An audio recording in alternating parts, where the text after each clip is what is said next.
I've had it. I've had it with these motherfucking snakes on this motherfucking plane. Well, we managed 2 seconds of Normally, before I start swearing, of course. Hey, it's obvious by now that this is never going to be PG. You know how to censor it, though. Yes. Huh?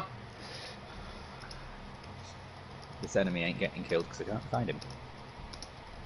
Oh, damn.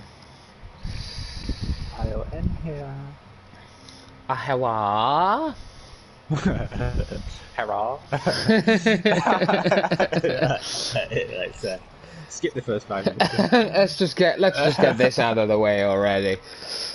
Get the wazy lacism out of the way first. Yeah. For those of you who don't know, that's from Jimmy Carr. You suck. Not really. I'm not making people feel bad since 1990. Since 1990. 1995. Well, whenever the hell you was born. Oh. I don't know when he was born. That's strange. I was going to say, I don't know when I was born. I can't remember my birthday. When was I born? How old am I? Where am I? I think that's how I feel every day now when I get up.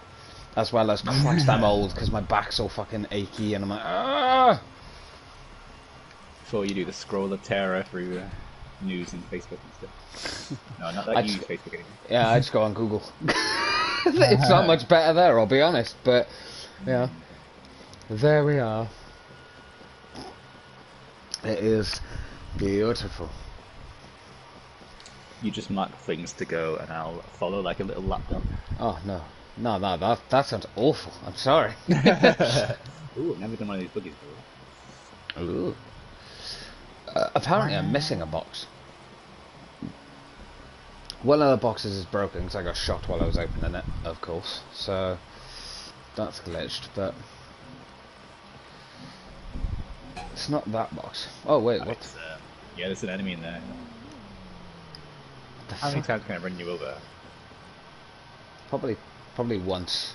I'm gonna guess one good smack and then I'll be downed. And I'll be like, you need to revive him. Your friend seems to be hurt. You up the other day. Yeah, that's true. Hi, Robin. Hello. I'm not answering for Robin then, I just see. Just talk for her. It's confusing if I don't have an answer. Hi guys. Oh god, there's a snake. Snoopy snake. Hello.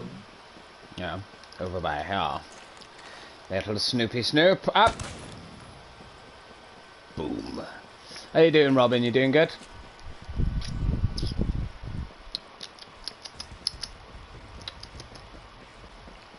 Vanished. Vanishable.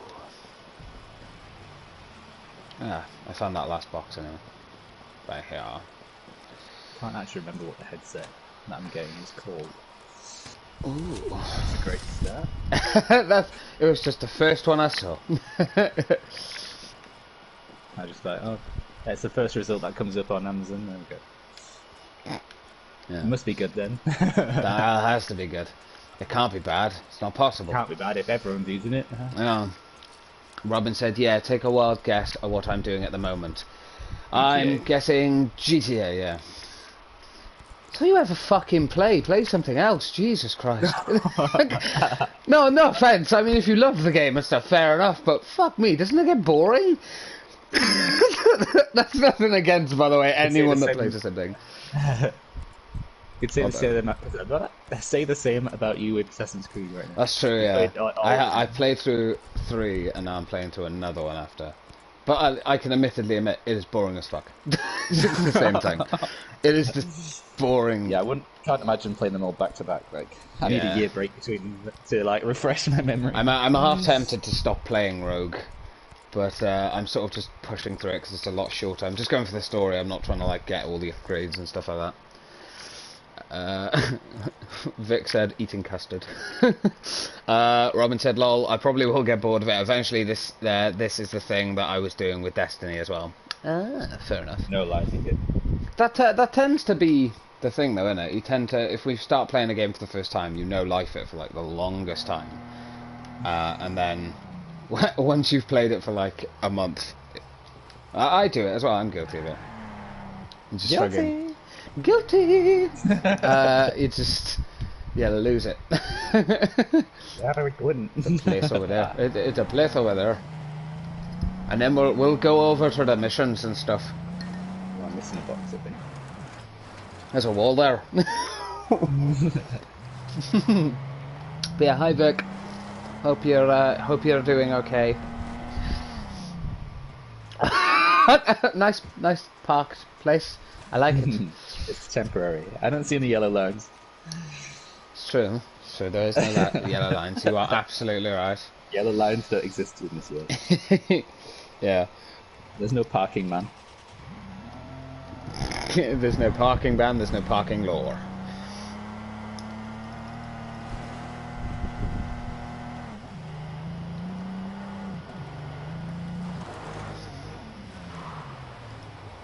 We will get started soon. You just sounded Irish then.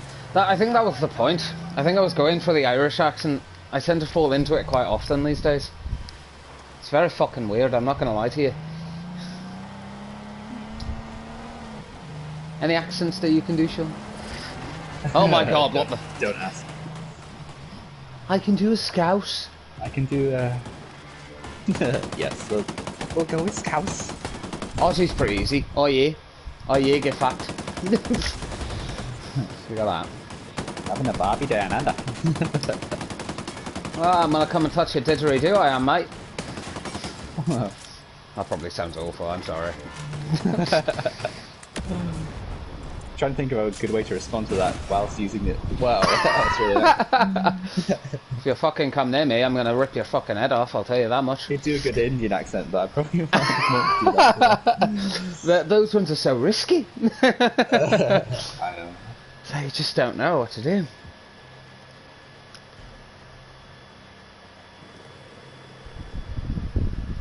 It's like, do I risk that or what? Mm. No, you don't. Don't ever risk it. Never risk it, not even I for a risk biscuit. it when we're not streaming. In our own private life, yes. We're allowed to do whatever the hell we want. Freedom of speech, right? Yeah, even though the freedom of speech in the UK is dog shit, but absolutely. Ah, fuck. That's a thick ass tree. Let me get my notes up. And by notes, I mean a quick message. The quick message. Yeah, hope everyone's okay. Hope everyone's doing well. Get out of the car. I drowned it. I'm sorry. I thought it would be shallower. Mistakes were made. I'm sorry. That's alright. Oh God. But yeah, I hope everyone's doing good. But we haven't put it in the quiz chat. Oh wait, didn't I? I'll forward it in for you. Ah. Oh, whoops. Do you like sounding Irish? I am half Irish, but I don't know if I can do a great Irish. It's the only accent that I ever practiced as a child, so it's the only one that's... Top of the morning to you. Top of the morning to you. You can be... The Father and the Son and the Holy Spirit. Oh, I love it. I love it. Oh, what the hell? You alright there, sitting in your little boat? Not really. So, not really.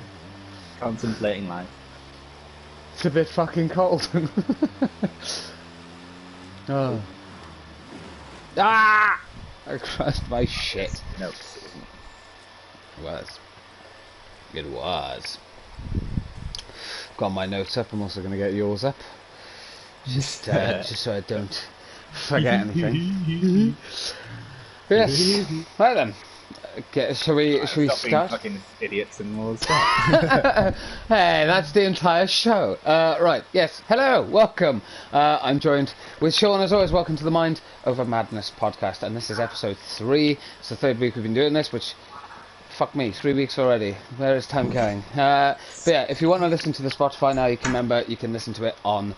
if you want to listen to the Spotify, yeah, if you want to listen to the podcast on Spotify, you can now. Because it's on that, Yes, so you'll find it on Spotify, searching Mind Over Madness. Exactly, it's a beautiful, beautiful world. Also, big thank you to Robin for doing the little logo that you will see. It's also on my Twitch now as the banner, so you'll see that there. It is very good. So thank you very much to Robin for doing that. Yeah, I think that's. You can also watch it on Twitch and YouTube. Right? Yeah, true. It always gets uploaded to the YouTube channel, so if you do want to go pop over there because you want to watch the gameplay instead, or just have us in the background, feel free to do that as well. So, yeah, Gaming Geeks 24/7. Fucking beautiful, just... It's fucking fantastic. I just can't lie to you. Oh, I'm going to get spotted, sorry. But yeah, so after that awful opening, which I've never fumbled an opening more in my life. That is awful. I think it's that bad. Ah, thanks, boys. That's all right, Robin. Thank you for doing it. We're just humans, we're not just boys, okay? Yes, we are human beings. I identify as a toaster, remember? Yes. Thank you, boy and toaster. Thank you, boy and toaster. Yes, absolutely. So yes, let's talk about lockdown, right? Yeah, so as we normally do on these things, we normally have a lockdown, and then we go to gaming, then we go to... films and TV and Netflix and stuff. So if you end up wanting to skip to any of those parts, I'll try and leave the timeframes in the descriptions. Unless you're listening to it on Spotify, in which case I can't help you. But thank you very much for listening. But yeah, no. So we'll start off with lockdown. That seems to be a good place to start. It's still very prevalent right now, so that's still why going. It's not. The rules have not changed, although there is a big diversity going on currently about the one rule that got changed in Wales, which we can now go out for twice a day for exercise. Ha! Apparently in England we've always been able to do that, so I don't know why. Which is weird. I didn't realise it was different between the little countries. Yeah, there's actually a lot of drastic differences apparently between all little stuff. But apparently that's one of the main things that happened to Wales, so I think that's fucking ridiculous. I mean, like, people were listening to that in the first place. I'm not being funny. Like, yeah, I mean, come on. If you're gonna start introducing stuff, at least, you know, pretend to give a shit. It's like the government doesn't care. They're obviously in England, which I thought applied to the whole UK, with Boris Johnson's speech later on at 7 PM tonight.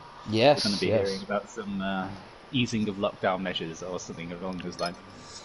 And they're kind of low-key dropping the stay-at-home message right now. Yeah, I didn't actually know that they changed it until you sent it to me, which the new slogan. Yeah, they're changing the slogan tonight. It used to be "Stay home, protect the NHS, save lives," and now it's "Stay alert, contain the virus, and save lives." I think it's either control or contain the virus. The fact that they've dropped the stay home thing, what do you think about that? I think it's an interesting thing. I don't think they've done it because they wanted to. I think they've changed it mainly because they know people, and not enough people are listening anymore. You know, a lot of people are going out and stuff. Like, Christ, I went for a walk yesterday, as I told you when I was speaking to you, and there was just people sunbathing. We couldn't have looked more relaxed if they had tried. And it's like, okay, I get it. You know, it's nice weather, we don't want to waste it and whatever, but the rules... And I think that's why they've changed it, mostly. And plus, I think the slogan change... The slogan change... Oh, God, I'm half asleep, I do apologise. The slogan change is just... no, in my mind, it's completely fucking pointless. I know, but I think a lot of people will be looking into that kind of... Oh, it doesn't say stay at home anymore, that means we don't have to stay at home. Like any kind of loophole, you know, to get out.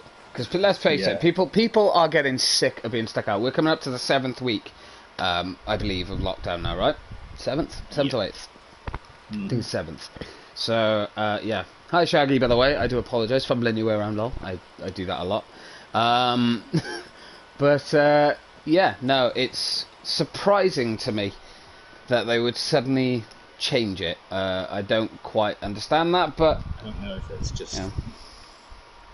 It's like damaging if it kind of word gets out that it's like the media will portray this whole thing like, oh yeah, you don't have to stay at home anymore because you've not got it in the slogan, and the police have got a hard enough job already trying to enforce this thing, and then people would be going back to them saying, oh well, the government advice doesn't say stay at home. Yeah, exactly. It's just made their job 10 times harder as well, I think, which to be honest I find absolutely baffling. Unacceptable. It's just ridiculous. I don't get it, man, at all. I don't get it. Why? You know, like I am, you know, hopeful for little Boris's talk now at 7 p.m. and hopefully we'll learn a little bit more. I don't know why we have to wait till this long. Obviously they must have known last week whatever they were going to say tonight. It's probably been pre-recorded anyway. Yeah. Why can't we just hear it as soon as? Yeah, it's I don't know. It's silly. There's a lot of inconsistencies. Like tradition and yeah. It's a lot of inconsistencies as well. I don't know if you saw it, but did you see Boris when he first came back into the house? And they were talking about like asking him questions and things like that, and actually very fairly pointing out the fact that he is not hitting his testing goals for the day. Yeah. Now, I still think over 85,000 people is a lot of people to test in one day. That is still very good. Yeah, but I mean, it's not 100 miles off, but it's still like saying one thing and doing another. And then he's also said that he wants to increase that again to 200,000 by the end of, I believe it's this month or June, or the start of June or something. I don't know. I believe it's the start of June, which is, in my mind, what's your kind of opinion? I think that's ridiculous, but yeah. What, they're trying to get? 200, yeah. I mean, do you think that's realistic? Possibly. I mean, it's possible, but I mean, I don't know why they even put a number on it. They just say you're going to increase it. Yeah, don't put that kind of, because then that puts more pressure on them. I know. Yeah. Every time you put a date or a number, it's going to get scrutinised by everyone. Yeah, I know, absolutely. Speaking of Boris, like, where is he? Why hasn't he done? Yeah, no, this is a good point. Good point. Any of the daily briefings? He's done one since he's been back. Like, fair enough, you know, he's been recovering from the virus. He's got a new child, but we need him now more than ever. Like, where is he? What's so important that he can't be doing these things? You know? Yeah, or I mean, is he present? It does baffle me how he came back and said, I can't wait to get back into it and start being a part of it all, but he's done one daily briefing and then what, you know, he's had that one meeting in the house. That's it. Yeah. Fuck all else. And it's a bit, I think it's making him look a bit silly. Yeah. Not that he doesn't do a good enough job of that anyway, but you know, he makes himself look like a tit half the time, but I feel like he started off quite strong. I know a lot of people would absolutely disagree that this lockdown wasn't put on soon enough and things like that, and the government didn't react, and yeah, okay, fair enough. I feel like he did okay with what he had, but it feels like he's getting weaker. Like he's not having as much success, or you know, kind of giving up a bit. Yeah, it's like not so much that he doesn't care anymore, but it just comes across like silence is deafening. He can't be bothered anymore, you know. Yeah. Like he's just like, oh well, I don't know what else I can say. So it's I'm just like a typical British thing, isn't it? It's that thing of I can't be asked. Sod it, just leave them to it. Oh shit. Yeah, I'm sure loads of people are working now. 7 days a week behind the scenes, but it's like we just want a bit more clarity and a bit more trust of the government. Yeah, right I think one of the biggest things as well is transparency. Like they keep saying they're going to tell us more and they're going to let us know more in the future, and I get it. There's certain things they can't predict on. For instance, the question that they keep getting in the meetings is, how long do you think this is going to go on for? The press need to fuck off. You're not going to get an answer for it. How many more times do they need to tell you? Jesus Christ. Ask something that's fucking warranted, not how long is it going to go on for? You're not going to get an answer. They're not wizards. They don't have a crystal ball. I think the press aren't really pushing the questions in the right places. Like, they kind of just trying to get headlines to sell the papers, and not really to pressure the government in the right ways. I do think it's good, and I don't know what your opinion on this is, but I like the fact that they've started taking... Obviously, this has been going on for, I think, about a week or two now, but they've been taking questions from, like, the actual public. Like, having the public actually ask it. I think that's a good thing. I kind of like it, but I feel like it should be a live thing. It'd be much more entertaining rather than pre-recording. Well, yeah, I could see that. Although I do understand that it's quite difficult to get that kind of thing live. But no, I think it's pretty entertaining thing. I think what they should do is have like a separate thing for the press and the public. So have like an hour thing of just live questions coming in from the public.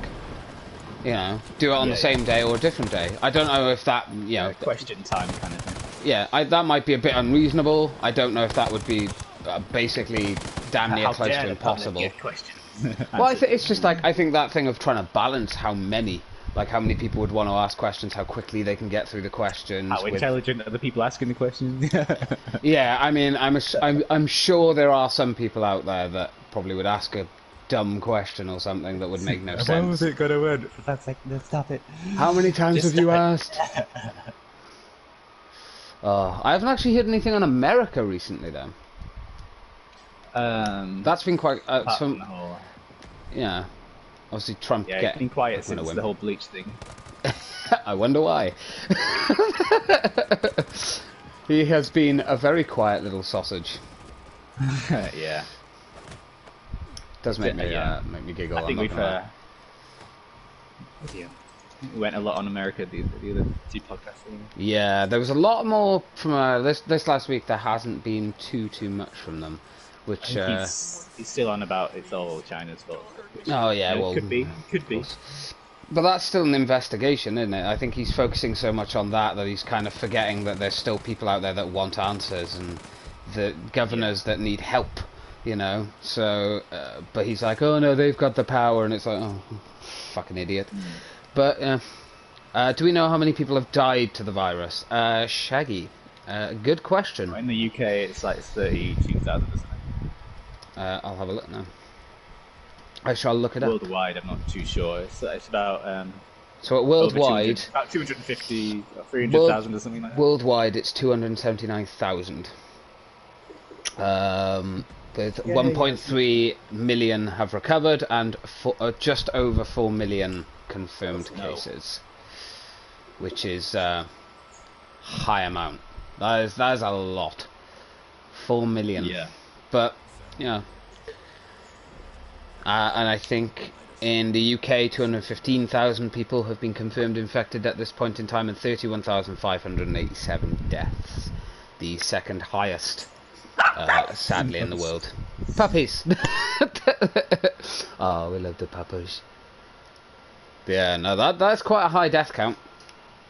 But, luckily, the deaths are dropping now. That is something that has been confirmed. Especially with the daily briefings and stuff. They are going down now, which is good. It is dropping. Robin said, dogs want your attention. They do. Being really nice. Oh, the puppies. They love their dad. Not now, god damn it. Later. Down go. Right. So, shall we? There's an article basically on Evening Standard. I'll put a link to this article in the YouTube video, just so you know.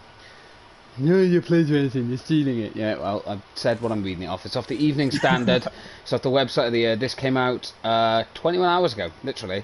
How might lockdown differ between England, Wales, Scotland and Northern Ireland? So this is the England one. I'll read the statement and we'll kind of go over it and go over like Scotland and Wales then after it. So Mr Johnson is expected to announce that the garden centres could reopen in England from Wednesday as long as social distancing measures can be enforced. On that point, because my mum brought this up to me earlier, what's kind of your opinion on that?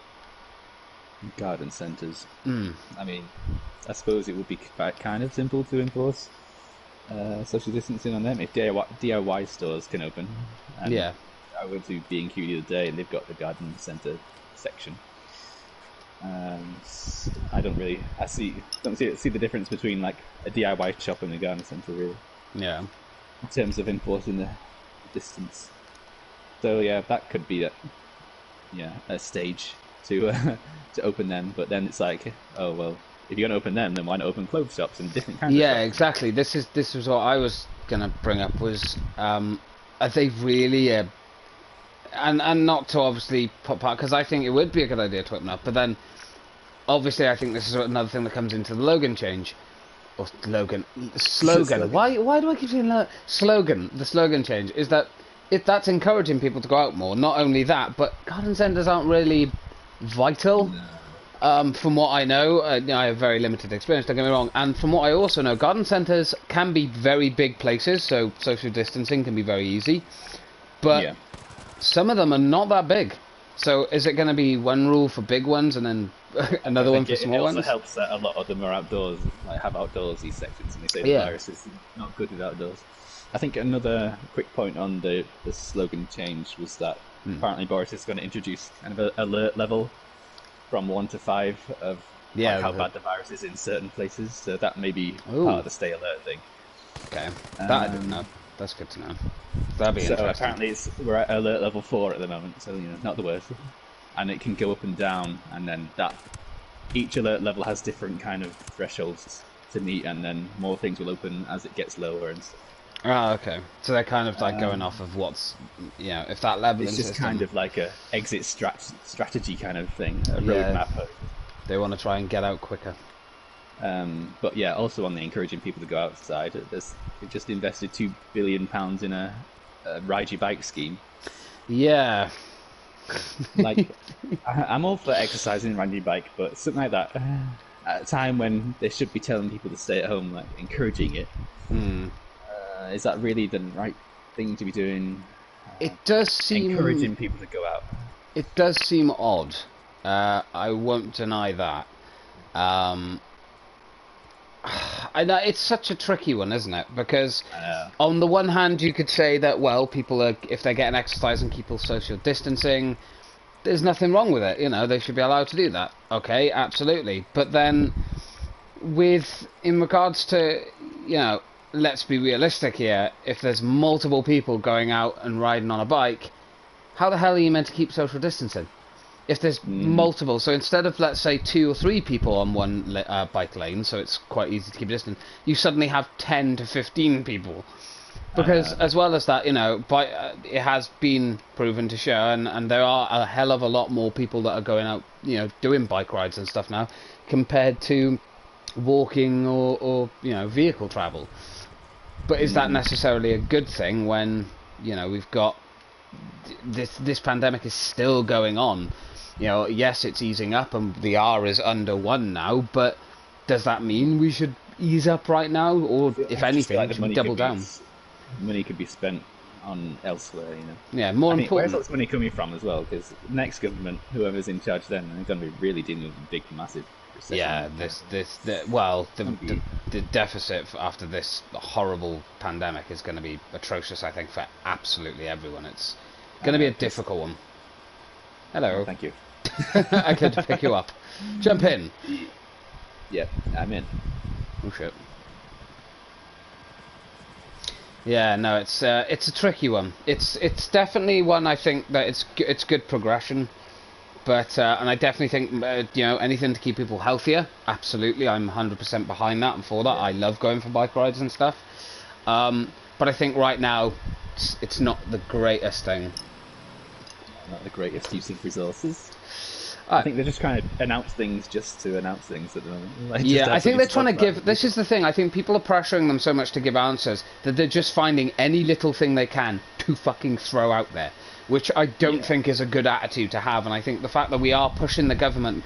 Let's be honest, we are pushing them into kind of a corner of we're forcing them to give answers that really aren't that impressive, is another reason why the people are getting frustrated and fed up and kind of like, come on, give us an answer. And it's like, well, what the fuck do you want us to say? They're a bit stuck in it themselves, I think, and I don't know if you would agree with that kind of thing or that trail of thought. But, yeah. I think we're trying to get answers from us. It's like trying to get a conversation from a stone. Yeah. Yeah, I agree. Right, we got a couple of comments here. So, Robin, my grandfather likes gardening and he doesn't like ordering plants online because he likes to look at them. I mean, yeah, no, that's fair enough. And again, I don't want to sound horrible, but again, is that really vital to go and get more plants for your garden? Like, I get it, it's something to do during this very, very horrible time. Absolutely, staying inside all day is not fun or enjoyable. It's very difficult. It's hard on anyone's mental health, regardless of age. But I just don't know if it's the right time to be going, yeah, let's open up things that aren't deathly important right now. But I do understand why they are trying to, because people are going stir crazy being stuck inside all day. I don't know. You guys chime off in those comments. # chime off. Let us know. Yeah, it's all about just opening the economy back up. Yeah, absolutely. Which I think is fair. I definitely don't think that's a bad thing. But yeah. One little baby step at a time. Yes. We have a comment from Vic. Everyone around here just used Veterans Day as an excuse to have a piss up. Garden parties everywhere. My mother's shop has been cleared out of alcohol, and many have questioned if they can have some and pay later. I mean, she obviously refused, but we are talking 70% of customers who are also not paying attention to the rules in stores in terms of distance and direction. Now, this is something I want to talk to you about. Now, Veterans Day, obviously, this year was meant to be a bit different. If you didn't know, there was meant to be like parties out in the streets. It was meant to be a big event. Unfortunately, because of the pandemic, it was very much pushed back, and basically it's not a big deal. This is not a thing that we are going to be focusing on at all. Please don't do it. Stay in your home and have a party or whatever. If you live with people, have a drink in the house, be safe, stay home. But as always with the human race, not many people listened. Yeah, no, quite rightly, as you said, Vic. A lot of people were actually walking into shops to see if they could get free stuff out of it. Also using the lockdown as an excuse to go, well, we're all struggling right now. Well, yes, including shops. What's kind of your take on hearing that kind of thing? Yeah, there's a lot of kind of parties near me as well. I think people are getting frustrated and fed up. Obviously, it's not a good place to be. I don't know whether what you see in the newspapers and stuff, like everyone was flattening their ears. I think the majority of people are being kind of okay. I don't know. Obviously, I don't know exactly. Yeah. But, if you hear weird sound, that's just my tea pouring. It's not me having a tea. I apologise. Sorry. But yeah, it should have been definitely a stay at home. As the Queen put it, like, our streets may be empty, but they're filled with love for each other. Yeah. Yeah, no, absolutely. I think anyone that didn't listen to the rules, well, you're fucking idiots, and you're part of the problem. So, I mean, I get that. Again, it comes back on that thing, doesn't it? Like, we're all struggling, it's not been easy for anyone, 7 weeks the entire country has been shut down, basically. Only vital services. If you are going shopping, you have to queue up for about an hour before you can get into some places. And even when you get inside, sometimes people aren't listening to the social distancing rules, and the staff are stressed, and it's a very tricky time. But this is why people need to be more patient and understanding, which I don't think a lot of people have, especially with Veterans Day. Jesus, any excuse. They actually, I didn't. Now, this is not a confirmed thing or anything, but I have seen like articles talking about how people were actually asking the government to lift the lockdown for Veterans Day for one day, which. I mean, just hearing that, you have to think that person has to be fucking stupid. Can you lift it for my birthday as well? Lift it. Yeah, exactly. It's just stupid, and it's understand. Like, yes, we all wanted Veterans Day to be a very important, special day this year, but unfortunately, this is what the pandemic does. Next year, do it again, but have the big parties and stuff next year. Hopefully, this pandemic will be over by then, and we can go back to a semi-normal life. Let's face it, when no one's going to be back to normal after this, it's a huge, mighty difference between certain it comes things. back to that kind of the attitude of this country is the kind of typical British thing. Oh, we're patriotic. Any excuse to wave our flag around. Oh, absolutely, absolutely, yeah. Show our dominance. Yeah, no, absolutely, 100% on your side with that. Yeah, sounds exactly like how we all act. Yeah. Right. Going back to this article quickly. So we're still on England. Education Secretary Gavin Williams has said that schools are set to reopen in a phased manner after the lockdown, but he has yet to set a date. Last month he said there were no plans to have schools open this summer, meaning if they do not open before then, the earliest pupils are likely to return is September. Do you think that's going to happen? What's your kind of take on that? This is England, by the way. We've still got Wales and Scotland to go yet. This is going to be a long podcast today. It's not like universal. Universal way of like looking at it with all the UK, you know. Yeah. I didn't realise like Wales and Scotland, like no offence, could just choose their own like ways of doing things. I thought it was all the UK government. Yeah, no, That's it why was it's quite the UK surprising. government. Yeah. But I think it was extraordinary times. I think they let governors kind of have a little bit more power to be like, you know, if you make a decision and we'll stand by you kind of thing.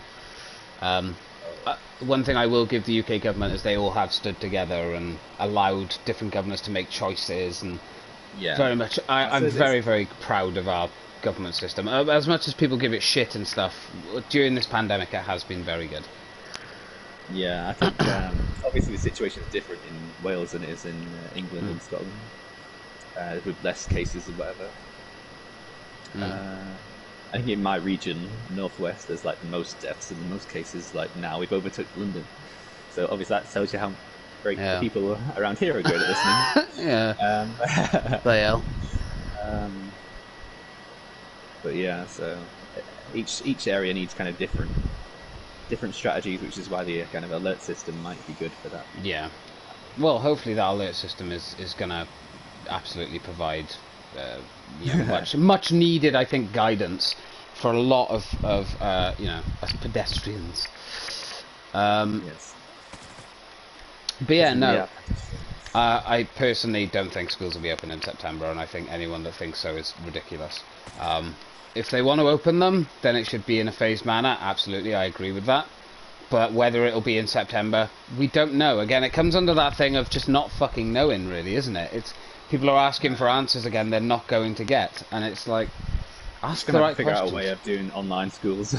Well, that's what's happening now. I think like teachers are talking to like parents, giving them like the work and stuff to teach the kids, and then parents are like, well, I didn't learn this in school, so how am I meant to teach my kid when I don't even know what it means, you know?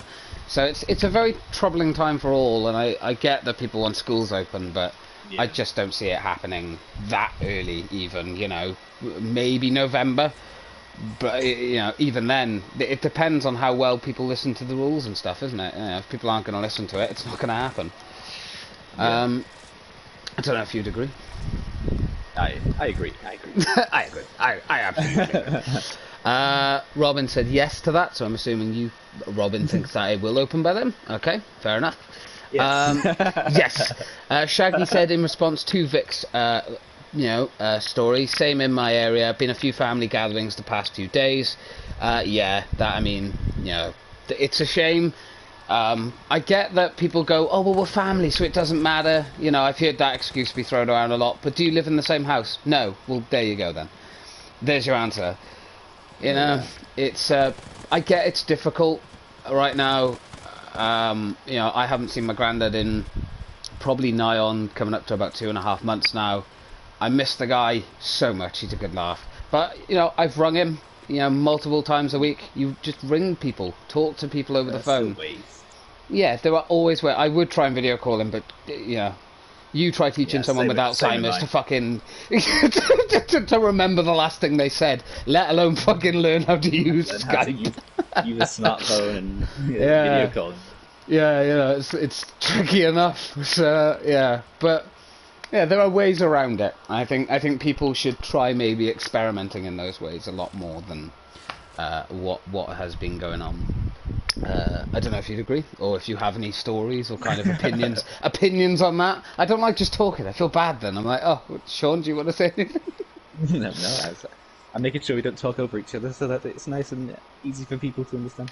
Ah. But yeah, I was walking my dogs the other day. There's a big family of about the 12 people, all in the woods, and you couldn't get past them. None of them were kind of in the mood for moving, shall we say.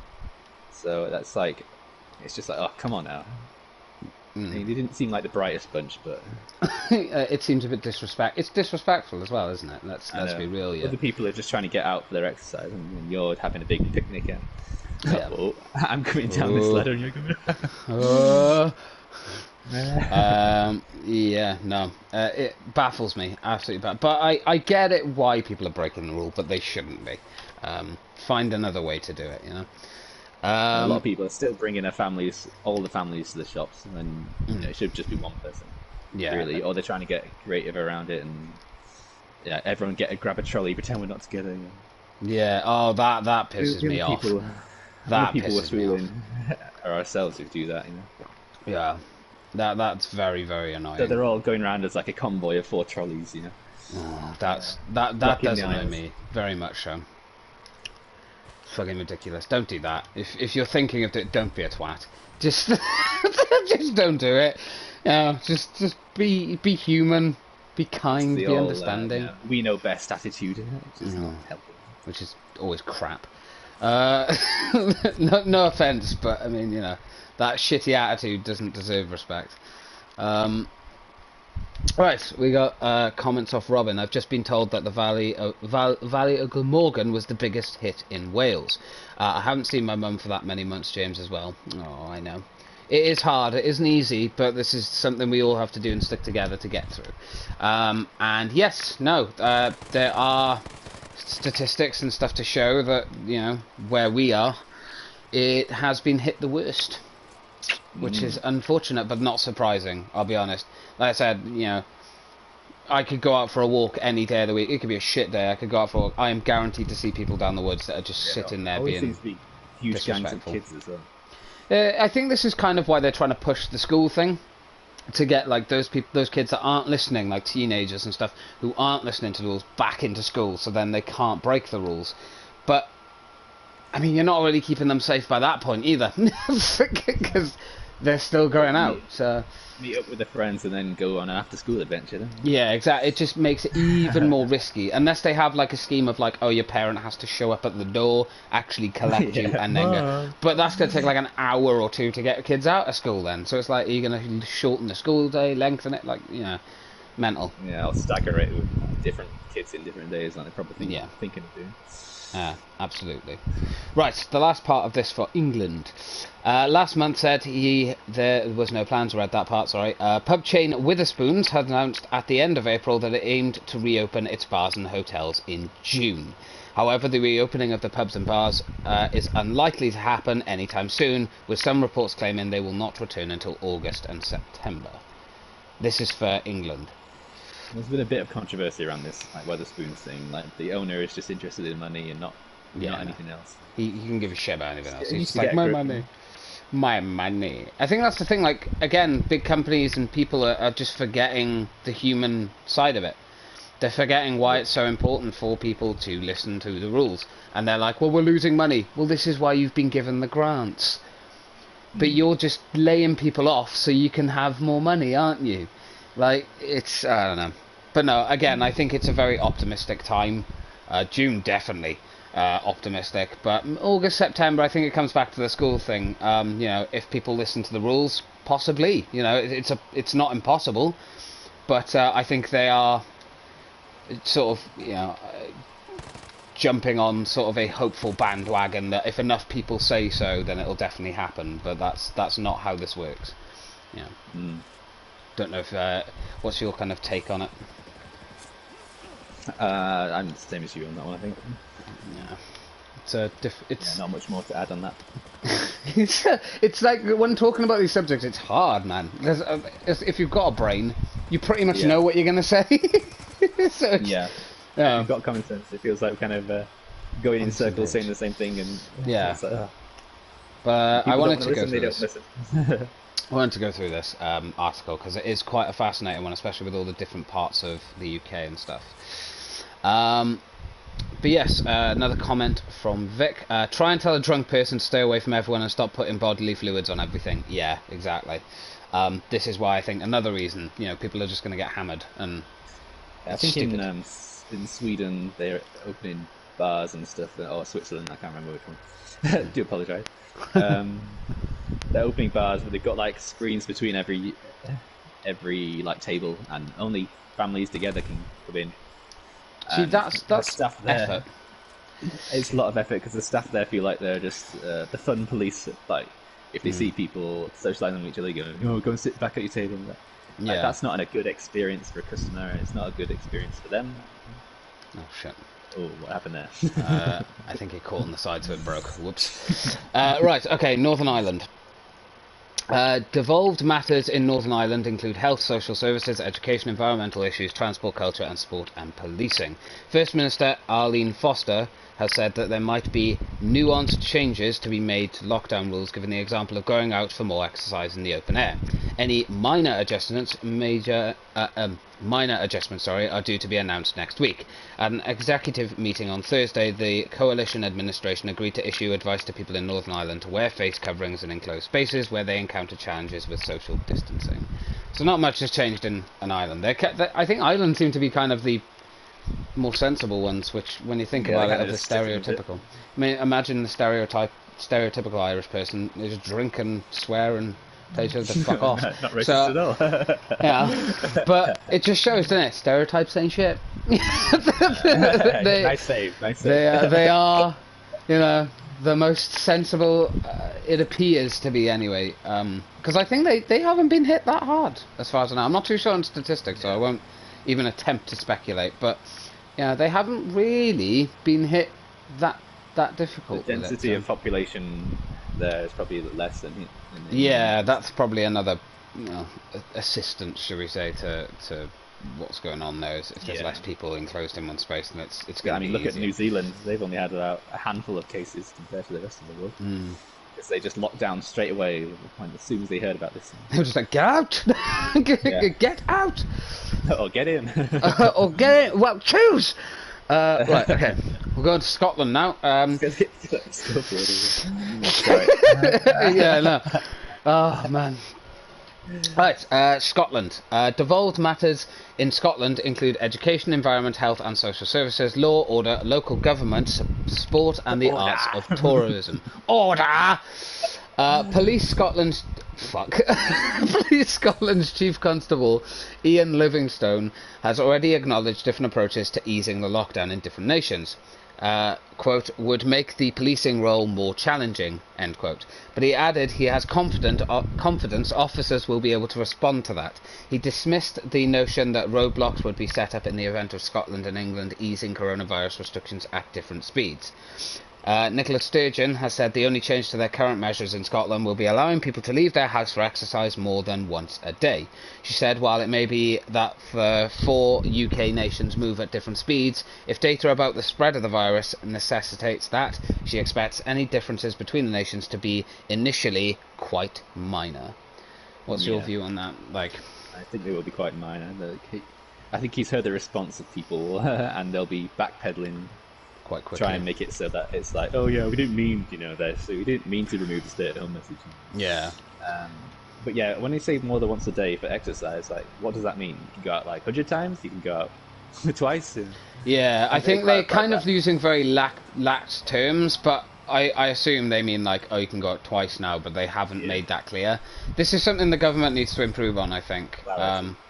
Let us know what you think of this in the comments, by the way. The government definitely needs to get better on communication. They're not very good at being completely transparent, shall we say. It still feels like they're trying to hide a lot of information unnecessarily, which to me just seems like a complete waste of time. Just be honest. If you're not going to open it up, then fucking say you're not going to open it up. Don't beat around the bush with it. Just be, well, this is the rules. If you don't like it, tough shit, we're the government. Listen. So, but I don't feel like, doing this sort of fucking little tiptoeing, well, you can go out for more than one daily exercise now. It just seems a bit silly to me. Especially when it's the government that are making these rules, just be honest, completely open up and be like, look, these are the rules, follow them. Yeah. If you don't, you'll be fined or the police will take you home. Your choice, you know? They need to be stricter. Yeah. I think I get why the police haven't been, though. Sorry. Yeah, I mean, police, they can't really enforce stuff like this because, you know, they're going to get answered back with all this conflicting guidance that the government's putting out. I definitely think the police's job has already been made harder by the fact of social distancing. Like, they can't, you know, just grab people anymore and put them in cuffs. That's not how it works. They've got, in London, they've got social distancing officers now, rather than, you know, fully police. So, are they even lower than community police? I think so. That might sound a bit harsh, but sorry. No offense against anyone that is a community officer at all. You are, I believe, community officers are still considered key workers. Sorry, I had a brain fart then. I apologise. Right. Oh, and there's a broken drone there. Right, on to Wales. Devolved powers in Wales include education, health service, transport, housing, self-welfare, culture and environment. Mark Drakeford said on Saturday that the Prime Minister's announcement for England would be very much in line with the very smallest easing granted in its nation. But he has firmly stated that schools will not reopen in Wales in June. Some small adjustments to lockdown measures in Wales have already been announced and are due to take effect from Monday. People will be allowed to exercise more than once per day. Garden centres will be allowed to reopen as long as social distancing rules are in force, and changes to regulations have been proposed to allow local authorities... Oh shit, I was like reading and then I got attacked by some arsehole on a turret. Right, give me a second. Right, let me get to a safe spot. Well, we'll talk about that then. So Wales obviously are going to open garden centres and things. Which again, this just comes back to the conversation I guess we had earlier. I don't know what your take is on the fact that they are going to open them if their rules are enforced. Do you think their rules are going to be enforced though? Let's be honest. It's going to be the same as the other shops where, you know, it's queuing to get in, but, you know, what happens inside? What happens inside stays inside. Yeah. It's that kind of laxed attitude to it, though, isn't it? It never feels like, when you get inside a place, it doesn't feel like the rules are enforced or followed, like, not even in the slightest. So it's quite difficult to have faith in, you know, a government and their rules when they themselves are not really following. Then again, they give the advice and then they like, oh, right, police, it's your job to sort this out. Yeah, they sort of just throw it on the police. Understaffed and whatever. Yeah, they just sort of throw it on the police like, well, you guys do the law stuff, right? So you guys can do that. It's like, well... There'll just never be a perfect kind of solution. I don't think there ever will be, no. Ironic. To impose, right, here we go. Enforce, and changes to regulations have been proposed to allow local authorities to begin planning how to safely reopen libraries and recycling centres. I'm just going to say that. I can't say that other word. I apologise. Recycling centres. Some of the measures that have been differed in Wales to date include stricter rules on hotels continue to operate and the closure of holiday caravan sites, camping sites and certain public footpaths, and land to detour large numbers of people who flock to beauty spots in the early days of the lockdown. That's the end of the article. Yeah, Wales definitely has had probably a lot more controversy, I feel, with people not so much listening to the rules. I don't know. You're a Welsh guy. Well, from my you know, experience and what I've seen, yeah, no, absolutely. I think people in Wales aren't listening to the rules, and I think the majority of people that aren't listening to the rules though are absolutely younger people. That just don't want to listen to the rules. They're like, well, it's nice weather, sod you, I'm going to go out or whatever, and I believe someone in Wales was like pulled over or something early on in the lockdown and was caught with weed, and said they had to essentially go out because it was an emergency, and they asked them what the emergency was, and it was to get marijuana. They stopped an English guy. 300 miles he travelled to go and get a puppy. Jesus. Like, I mean, it's mental, man. Some people just genuinely, I do, do wonder if they've got a brain cell. If not, are they dangerous? Like, Well, these bloody hell. people are the ones who wouldn't listen to anything that the government say. Yeah, it's kind of that. I do find that in Wales, people have, from what I've heard, there have been the occasional kind of stories from like other people in other parts of the UK and stuff that have had their stories in their instance. But Wales just seems to be the fucking epitome. I do like the idea that they are going to make the rules a lot stricter though. If they are going to open up stuff, that to me seems like the right move. Make them stricter. Absolutely, make sure that they are enforced and they're working if you're going to open stuff, and then move on. So, yeah, No, I think hopefully they're not doing something ridiculous or stupid, or it's not going to cause more issues, or more, even worse, a second spike. Like, we can only imagine after all the effort that's been put in and suddenly, let's lax up a bit, spike. So hopefully people just listen to the advice that's given and they don't take the piss.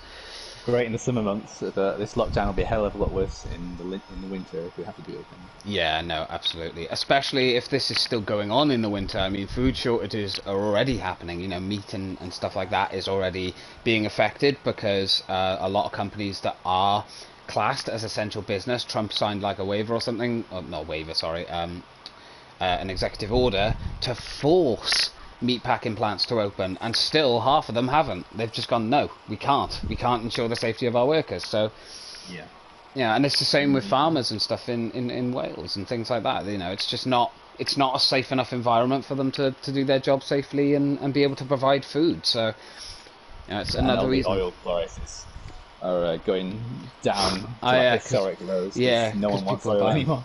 Yeah, no one can buy it. I think for like one day in America, it actually got to it actually went negative for the first time in history. They had to pay people to take the oil, which is insane. And Trump was like, "We're making the most of this good opportunity." Mental, absolutely mental. But yeah, no, is the thing. Robin said also doesn't help if they live near a beach. Yeah, but then that comes under self-discipline, doesn't it? Yeah. Or be sensible. If you can see there is not a single person on the beach, or if there is someone on the beach, keep your social distancing and go for a walk. Don't fucking sunbathe there, Just go over, have like a nice, 20-minute walk on the beach. If you live next to the beach, it has been lovely weather. Go on the beach, have a walk, keep your social distancing, be sensible, and I'm sure you'll have a fucking cracking time. But,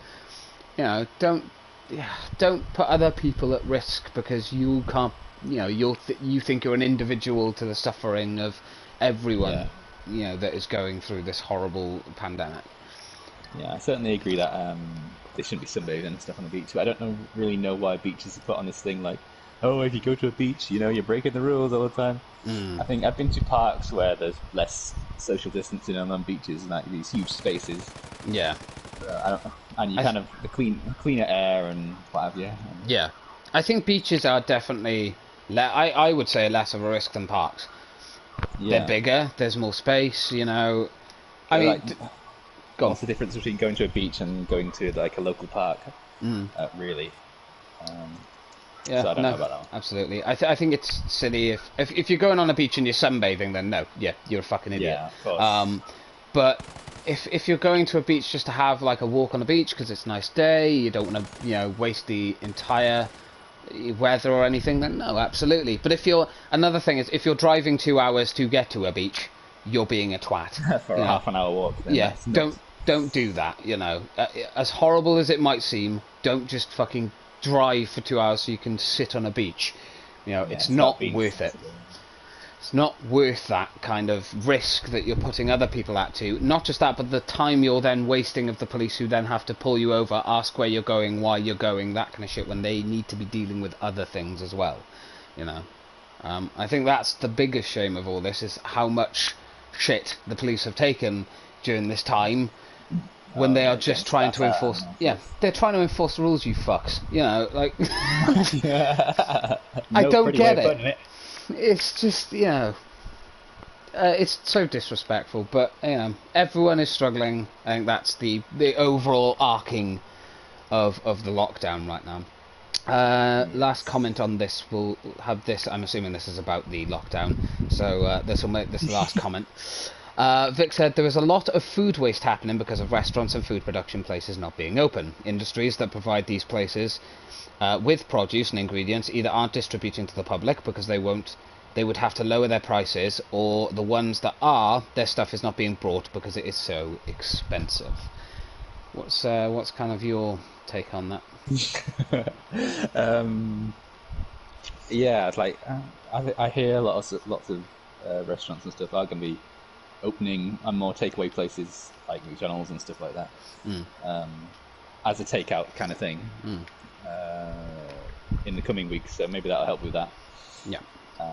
But yeah, it's a shame. It's a lot of livelihoods are going down the drain the longer this goes on.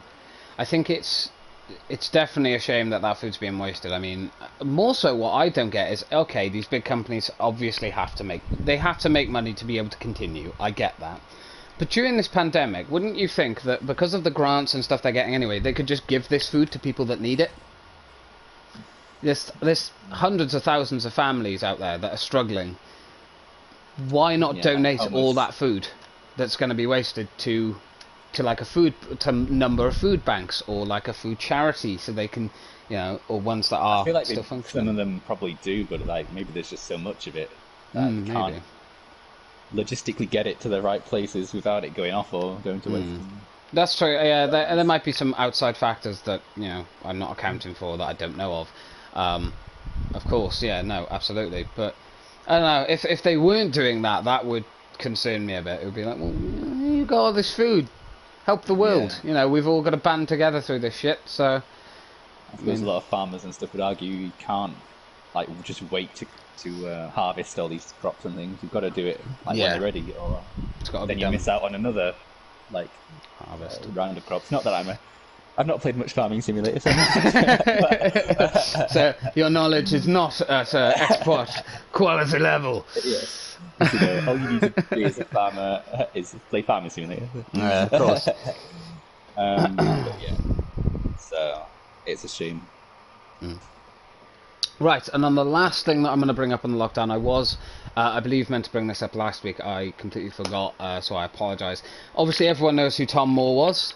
So to leave this on a lighter note, that man who walked just around his building raised £32,794,701 by the time it was done. That is incredible. Like, to leave it on a happier note, that is insane. And obviously he had his like 100th birthday and stuff and everything. Like, absolutely incredible guy. So he got promoted in like. Did you see the interview with him on TV? He was so adorable. I cried my eyes out. He was so nice. Oh, but thank you to everyone else. It's like, oh, you fucking lovely man. Why can't everyone else be like you? They built a little statue for him in my local park as well. Like, so cute. He is what a absolute hero. Massive inspiration to everyone. Absolute inspiration to probably so many people out there. More people need to take a leaf out of his book.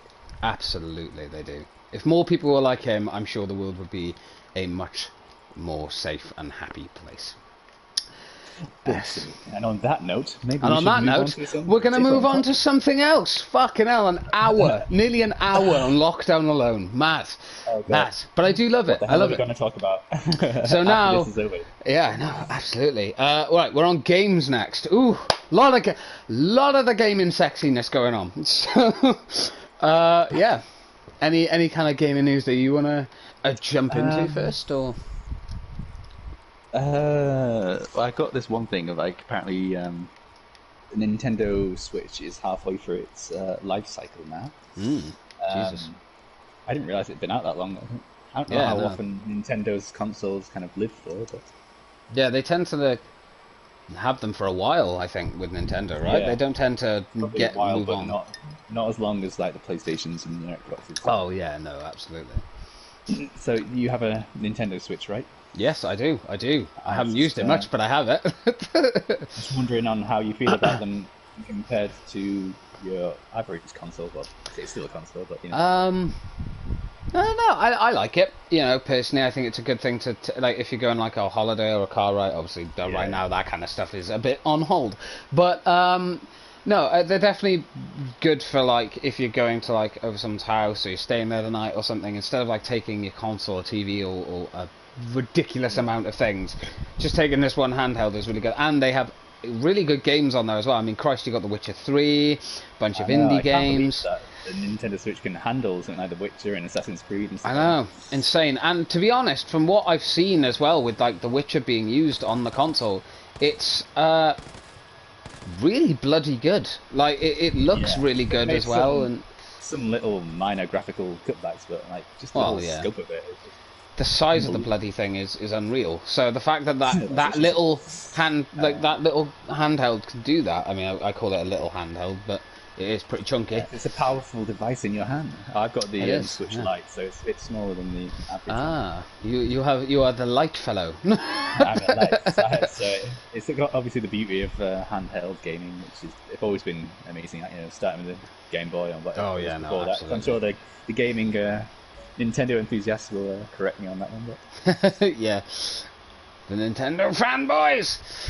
But obviously the games they do, it's like all kind of Mario, Zelda, Pokemon, stuff like that. I think they're all pretty solid franchises, good money makers. Yeah, made a winner on that one. Absolutely, yeah. No, Nintendo have a knack for being able to make a product that just for some reason just absolutely grabs people and just blows up. Yeah, which is insane. Yeah, no, absolutely.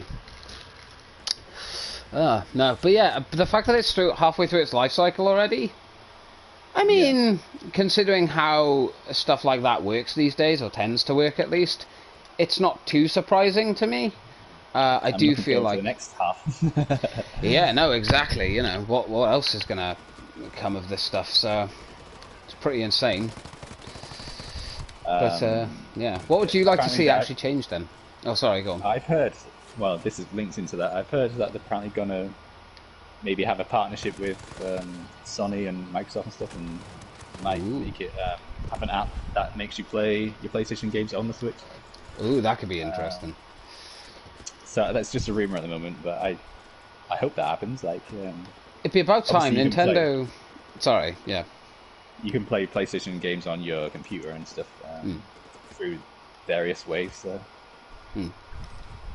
hopefully that happens. Yeah, what were you going to say? No, I was just going to say, it'd be about time that Nintendo actually kind of worked with Sony and Microsoft. I mean, let's be honest, cross-play wise, you know, Microsoft and Sony managed to sort of push aside their differences and make it work. So I think adding Nintendo into that factor, I think opens a lot of doors that people probably wouldn't have expected. Does on cross-play on some things. I think Dauntless may be one of them, or Fortnite or something like that. Yeah, Fortnite they have will like be. Nintendo cross-play with that, so who knows. I would like to see that. I'd like to see that happen. Whether it will or not, obviously, is another story. But I hope it'd be nice. They can handheld model PlayStation things. You can play this on the Switch. Yeah, Christ, can you imagine? The controller layout is very similar, you know. Yeah, no, that is true. As much as people might look at that and go, how the fuck does the Switch have the same kind of controls as a PlayStation or an Xbox? Be surprised when you're holding those two, it doesn't controllers. feel natural. Yeah, it feels very normal. So and you get used to the kind of circle X kind of thing being different. Yeah, it works quite well. It's just as easy switching between like an Xbox and a PlayStation. You know, people go, "Oh, didn't you get confused?" Not really. It's the same layout, just different buttons, different letters. Yeah, that's what I kind of had to talk about. I don't know if you had a. I've got a couple of things. We do have a comment from the Shaggy. Crossplay is already there for Minecraft. I'm pretty sure. I'm not too sure on that. I could imagine so, but I'm not. In the most recent update, there was Minecraft kind of crossplay thing. Ooh, okay, that's actually quite interesting. One of the most popular games. That actually makes a lot of sense. It's progress towards a hopeful and positive-looking future in regards to gaming. Oh, yes. it's a good time to be alive for gaming, man. A lot of good stuff coming out. Oh, Obviously, yeah. one of the biggest ones that was recently released, and that I've been binging the games of, Assassin's Creed Valhalla.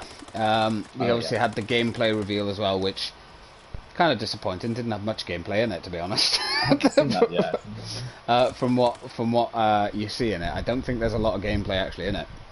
I heard somewhere that Valhalla isn't going to be the longest one they've done. Maybe more concise and focused on the story. Yeah, they did say that. I believe that it is going towards more of the kind of the trend they've been going with so far, which is obviously kind of like Odyssey and very RPG driven. From what I've seen, anyway. Maybe like the Rogue to the Black Flag. Yeah, no, absolutely, kind of yeah. Okay, little, but shorter.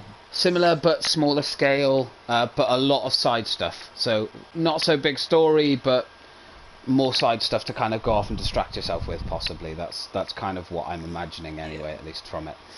I think that's pretty reasonable to imagine from it.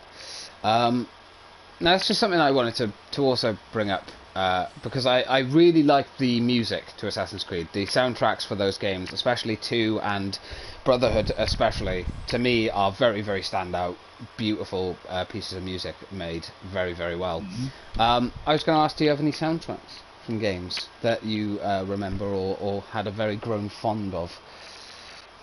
I like the Assassin's Creed ones as well. What the games were? I think Anthem did really well on the soundtrack. Yeah, one thing they did get right. Same composer, I believe it's like Sarah Schachner or something. She does Call of Duty as well. They're very diverse and interesting. I think, well, obviously, games being very rival to films these days, they need the soundtrack to boot. Yeah. To, that sense of scale and triple anus. Oh my god, what did I say? Triple A. The triple anus. We all like a triple anus. Oh my triple god. anus. That was not what I was supposed to say. That was amazing. That was incredible. Do it again. What are your biggest word slip-ups? Triple anus. Triple anus. Oh, that's beautiful. I love it. You know when something sounds good in your head, but it doesn't sound you say it out loud and then you go, fuck. Oh man, yes. Beautiful. Very, very good. It needs that high budget feel. That's what I was thinking. Yeah. One of my favourite ones, and it's composed by a guy called Nathan Whitehead, absolutely spectacular artist, has done a lot. He also worked on the Purge series, a film called Keanu, which I love that. He worked on Days Gone, did the soundtrack for that. That soundtrack is fucking spectacular. I think probably my favourite one that I've ever heard. Yeah. I know I believe you played the game anyway. Yeah. But do you remember the soundtrack at all, or is it very sort of hazy? It's a bit hazy, but it's kind of chilled, laid back, kind of. How do I describe it? Really, low key guitars and stuff like that. I do kind of wish the story. If the story had been better, the music would have fit it a lot better because it was very emotional driven as well. It was a lot of. I think my favourite one was like Deacon's. I can't remember what the track is called. Deacon something. It's a very emotional moment and the story and stuff, but unfortunately the writing was not great on that game. As much as I love that game, but another good soundtrack would be Greg Edmonson doing Uncharted. So. Oh yes, the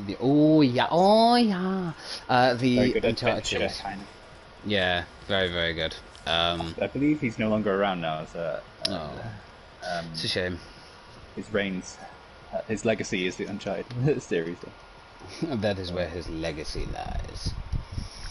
Yeah. No, there's a few good composers, but those are kind of the standard ones that I have. Anything else? Any other gaming things that you wanted to talk about? Obviously, we touched on it the other week with Last of Us 2 coming out very soon. Ooh, yes. Now, I have not seen a single... This is the good thing about not being on the internet. I have not seen a single spoiler for that game, and I am very glad. Very glad. But yeah, hopefully, I don't think Naughty Dog will let us down in that department. But yeah, obviously there'll always be cynics who will like watch all the game spoiled and like, oh yeah, it's rubbish. Yeah, it's. But as with this game, you could watch the whole of the story for this game and be like, oh yeah, this is crap. Yeah, but it's the gameplay that that we play. I think I'm definitely looking forward to the story of Last of Us 2. I definitely was very invested in Last of Us 1. Last of Us 1 was huge. It was one of the first games I streamed as well. Soundtrack to that is a good. Oh god, the soundtrack! Oh Jesus, yeah, no, I completely forgot about that. Soundtrack to that game is astonishing. Yeah, no, absolutely. It's by Gustavo Santaolalla or something. Yeah, hold on. I shall look it up. It's great having a laptop in front of you. You can just look shit up all the time. Really have that up right now. Why did not bring it in? Yeah, Gustavo Santaolalla. I hope I pronounced that. I hope I pronounced that correctly. I apologise if not. Who's working on the soundtrack for the second one? It's the same guy. Same guy. Oh yeah, it is. So I hopefully more up to date with that than the actual game. Yeah. Yeah, no, absolutely looking forward to Last of Us 2. It's going to be... that is a game I'm going to stream. Simply because I really want to share that kind of experience like I did with the first game. I'll watch that. I do very, very much remember streaming the first game. Very long time ago. Funny enough, one of the first things I streamed while we were talking as well. Way back when. Jesus, that was like... Yeah. 4 or 5 years ago? Bloody hell. Mental. Right. Really nice edition in that. What a difference. Oh, that game. Jesus, that game still gives me nightmares. Right. Okay, we got a few comments to go through here. We had Shaggy. I like the theme. It's not enough for me to pre-order though. Gonna wait for final product videos after release. I'm not too sure. I'm assuming that is about The Last of Us. Or might be Assassin's Creed. If it's Assassin's Creed, I would say can't really blame you at all. There hasn't really been much footage and stuff. Yeah, I mean, I've not pre-ordered it or anything, mainly because the pre-orders I tend to get now, if I ever get them, are games digital. You know you like. Yeah, and digital as well. I don't tend to get physical copies anymore, weirdly enough. But yeah, no, absolutely on that with that. Robin said, "You're not going to believe what I just did. Just took out my washing out of the washing machine. I need to try and find out. I've also put my deodorant in there. Jesus. Only to find out I've also, yeah. Woman! That was from Vic. Just so people know I'm not screaming just woman at her. Like, no, that was a comment from Vic as well. That makes it better. Yeah. Of course. Can you imagine a man being like, woman? It just doesn't sound good. Sexism. Right. Before I end up digging a hole for myself even deeper. Let's move on to films. Well, before we go on to the films and stuff, I was actually going to talk about the latest news for the 2 consoles. So we have the PlayStation 5. The PlayStation 5 latest news, and we've also got the Xbox.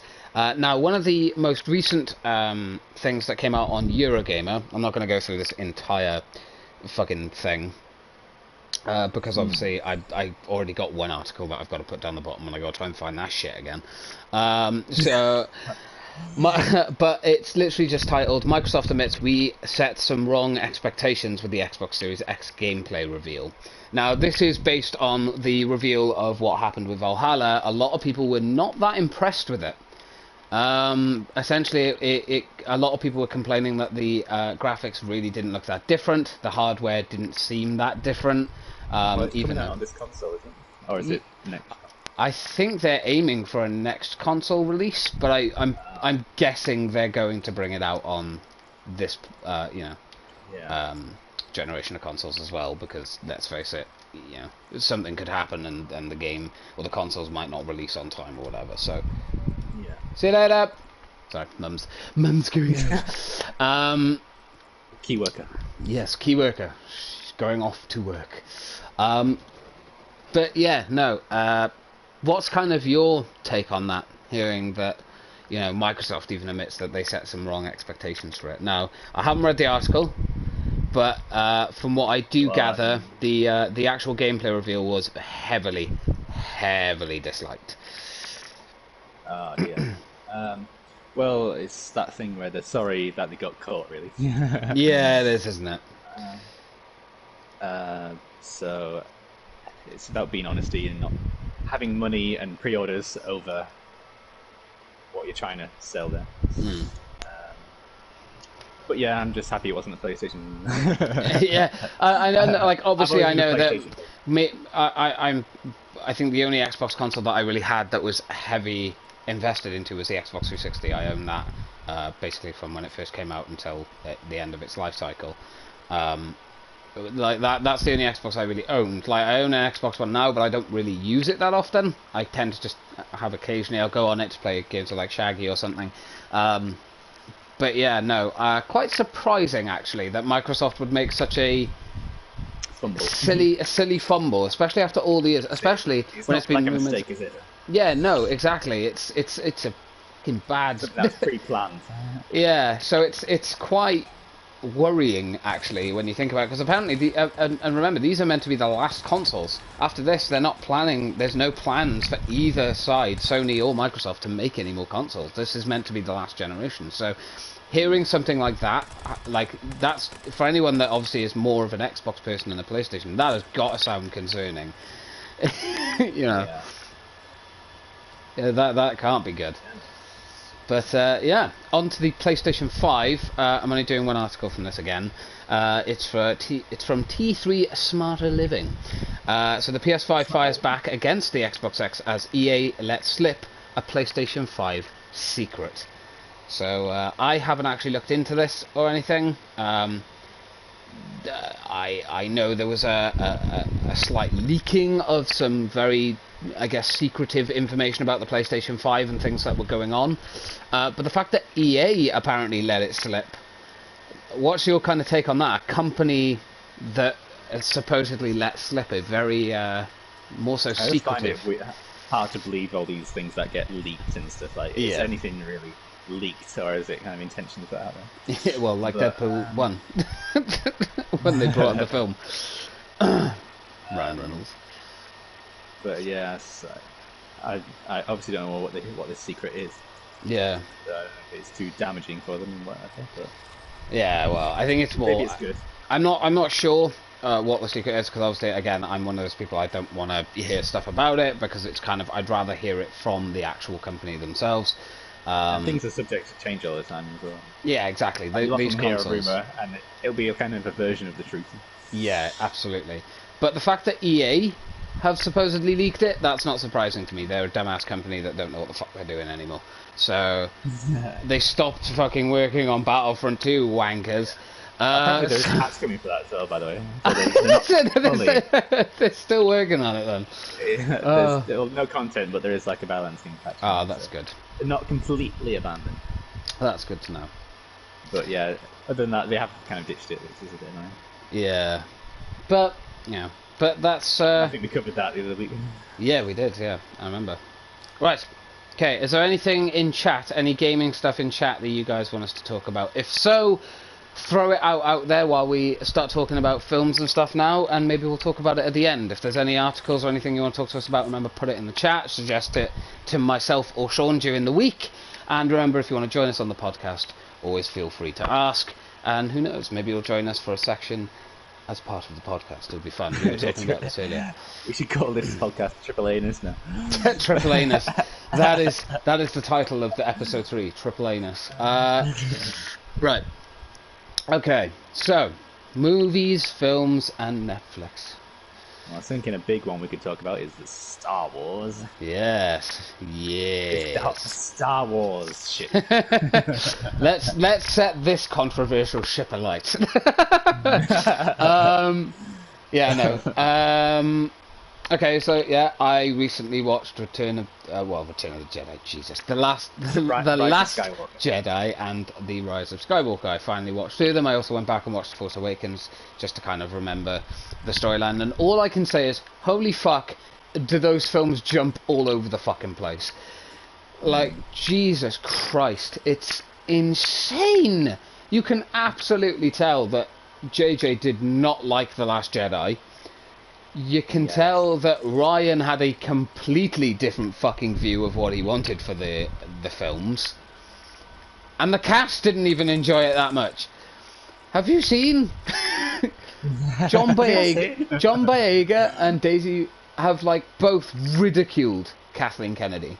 Like both of them. They've both said that she is awful at leading the charge, basically, for any kind of Star Wars stuff. For those of you who don't know, Kathleen Kennedy was kind of the screenplay and script writers and stuff for and developers for the films, the most recent trilogy. Well, I mean, what was it? Because we'll start off with, because you are a Star Wars fan yourself, very much into that Star Wars universe. So what was your kind of view on those films, and how did you feel about them? Well, the whole sequel trilogy, it was interesting because I think it's the first time they've had a change of directors mid trilogy for the Star Wars films. So I think that was interesting. This cast. But yeah, the sequel trilogy, it probably wasn't my favourite one. My favourite is the originals, of course. Can't go wrong with the originals. Yeah. A New Hope, Empire Strikes Back, and Return of the Jedi. Yeah. I just feel like they did so much right for the time, and they kind of still hold up now. Yeah. I would agree with that. After watching the sequel, I don't think they're bad films. They've kind of done the best. I liked the kind of some elements of them. I liked, obviously, the Emperor kind of being back and stuff in the last one. We'll get to that. Yeah, but if anyone's not seen them, then you probably turn off now. Yeah, if you, all right, okay. Well, before we get into the spoiler territory, we'll kind of give our opinions on the films and stuff, and then we'll warn you before we start talking about the Everyone knew the spoilers. Emperor's back, right? It's in the trailers. Yeah, no, that's in the trailer. So I mean, if you think that's a spoiler, then you haven't. You haven't watched. You haven't really cared. I didn't really give a shit, I'll be honest. Okay, I'm going to say this much. If they weren't Star Wars films, I would say they're good films. Absolutely. They are well made. I think the second one is probably... The Last Jedi is probably the worst of the three. And that's not just to kind of pick a fight and be like, oh, well, the JJ didn't direct that one, so it's not good. No, absolutely not. I don't actually think JJ Abrams is that good of a director, personally, myself. I'm not a fan of many of his films, actually. But The Last Jedi just really fucked with that kind of build-up from the first film. Not going to get into spoilers and stuff just yet, but... I definitely think Last Jedi was my least favourite. Force Awakens is my favourite out of the three. Overall, I'm not like a big Star Wars fan, so I'm not that into the lore. I just kind of wanted to watch the films, have a good time, and enjoy them. Yeah. But to be honest, even not knowing the lore, there are so many plot holes and points in the films that just don't make any sense. I struggle to sort of sit there and be like, I can enjoy this. It did get quite difficult quite quickly, sadly, which I found to be a shame. It's not one of the big aspects. I think as long as it slaps Star Wars on it, people are going to watch it anyway. Yeah, absolutely. But yeah, I feel like having watched the sequels, though, I can't really tell you which one's better, with the prequels or the sequels, because the prequels, when they came out, they had a lot of hate as well. And yeah, they did. Going back and watching some clips of them recently, it seems like they... I'm trying to be careful what I say. But yeah. They kind of had some weird acting problems and like Jar Jar, like what the hell? Yeah, I like Jar Jar, but not a lot of people liked him. So maybe some things are a bit too goofy. And yeah, the CGI wasn't great, but obviously you got to give that the benefit of the doubt. The doubt. You went really for that Manchester accent then for a second. You went really English for the doubt. Sorry. Yeah. Would you say you enjoyed the films though, and you would say you liked them as Star Wars films and stuff? Personally. I'm glad that we got some more Star Wars films. I think that's going to be it for a while. Yeah. I'm glad we got them, and I did enjoy parts of them. I'm not one of these people who hates the sequels. I liked some of the characters, and I liked what they did with some of a very small amount of the story. Yeah. I like seeing some of my favourites return. Yeah, of course. But yeah, it could have been handled a bit better, and if it didn't have the Star Wars tag on it, I wouldn't really be bothered. Yeah, I wouldn't really criticise it that much, but the Star Wars tag makes it a little bit more difficult not to criticise it. Everyone looked up to the Star Wars as this epitome of yeah, it was big shoes to fill. Right, spoilers. If you haven't seen the films, don't watch it or listen to this next bit. Skip forward. Don't listen to it, you asshole. Fuck off. Right, okay. So, with the spoiler warning given, that's a hint that we're going to be talking about some intricate stuff from the films now. So if you haven't seen them, you want to go see them, and don't listen to this next bit. But my first thing, we'll talk about Force Awakens first. The introduction of Chewie and Han back into it. Absolutely one of my favourite moments in any film history. That is such an amazing moment. And the words he uses as well when he walks through and he goes, "We're home." Like, it's just a very, very true thing that you would imagine Han saying, especially after he's, Although I don't quite understand why the Millennium Falcon is just sitting on that planet, ironically, in the dust. Yeah. I don't know what your take is. I think it was like 30 years or so since the yeah. passed. So it must have obviously been sold to scrap with her. Han was at like Maz's castle and stuff like that. But yeah, so I don't know. Again, it's that law thing. Like, are you really that gonna be that concerned about it? Yeah. Like, shit happens, Yeah. So it's a fun action film. Shit happens. You can sort of brush it off with anything. Just quickly, well, hello, my good sir. It is I, the Dark Unicorn. How are you doing? Hello, Dark Unicorn. You changed your name. Doing pretty well, my dude. So, yeah. What the hell is an Illumium Falcon? Illumium. Vic. No. But yeah. Force Awakens, by far my favourite. The setup for the idea that Finn and Rey had some sort of romantic kind of thing going on, I actually really liked that.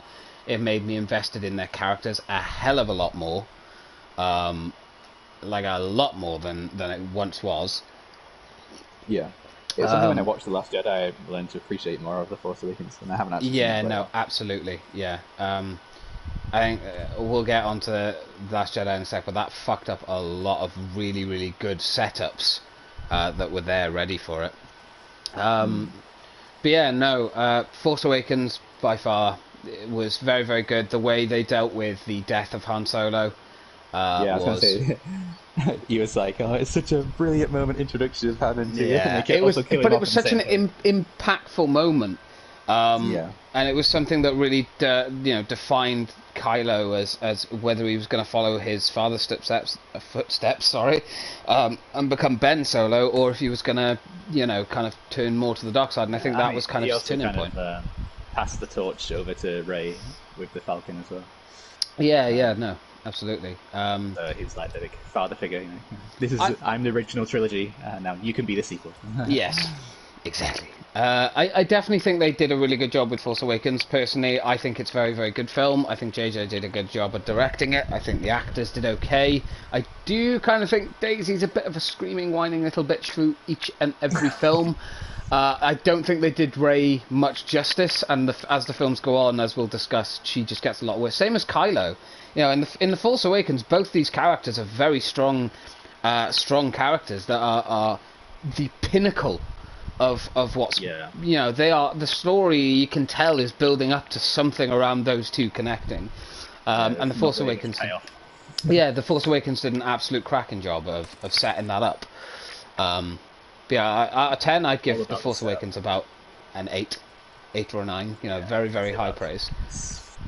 Yeah, 7 or 8. Right, The Last Jedi.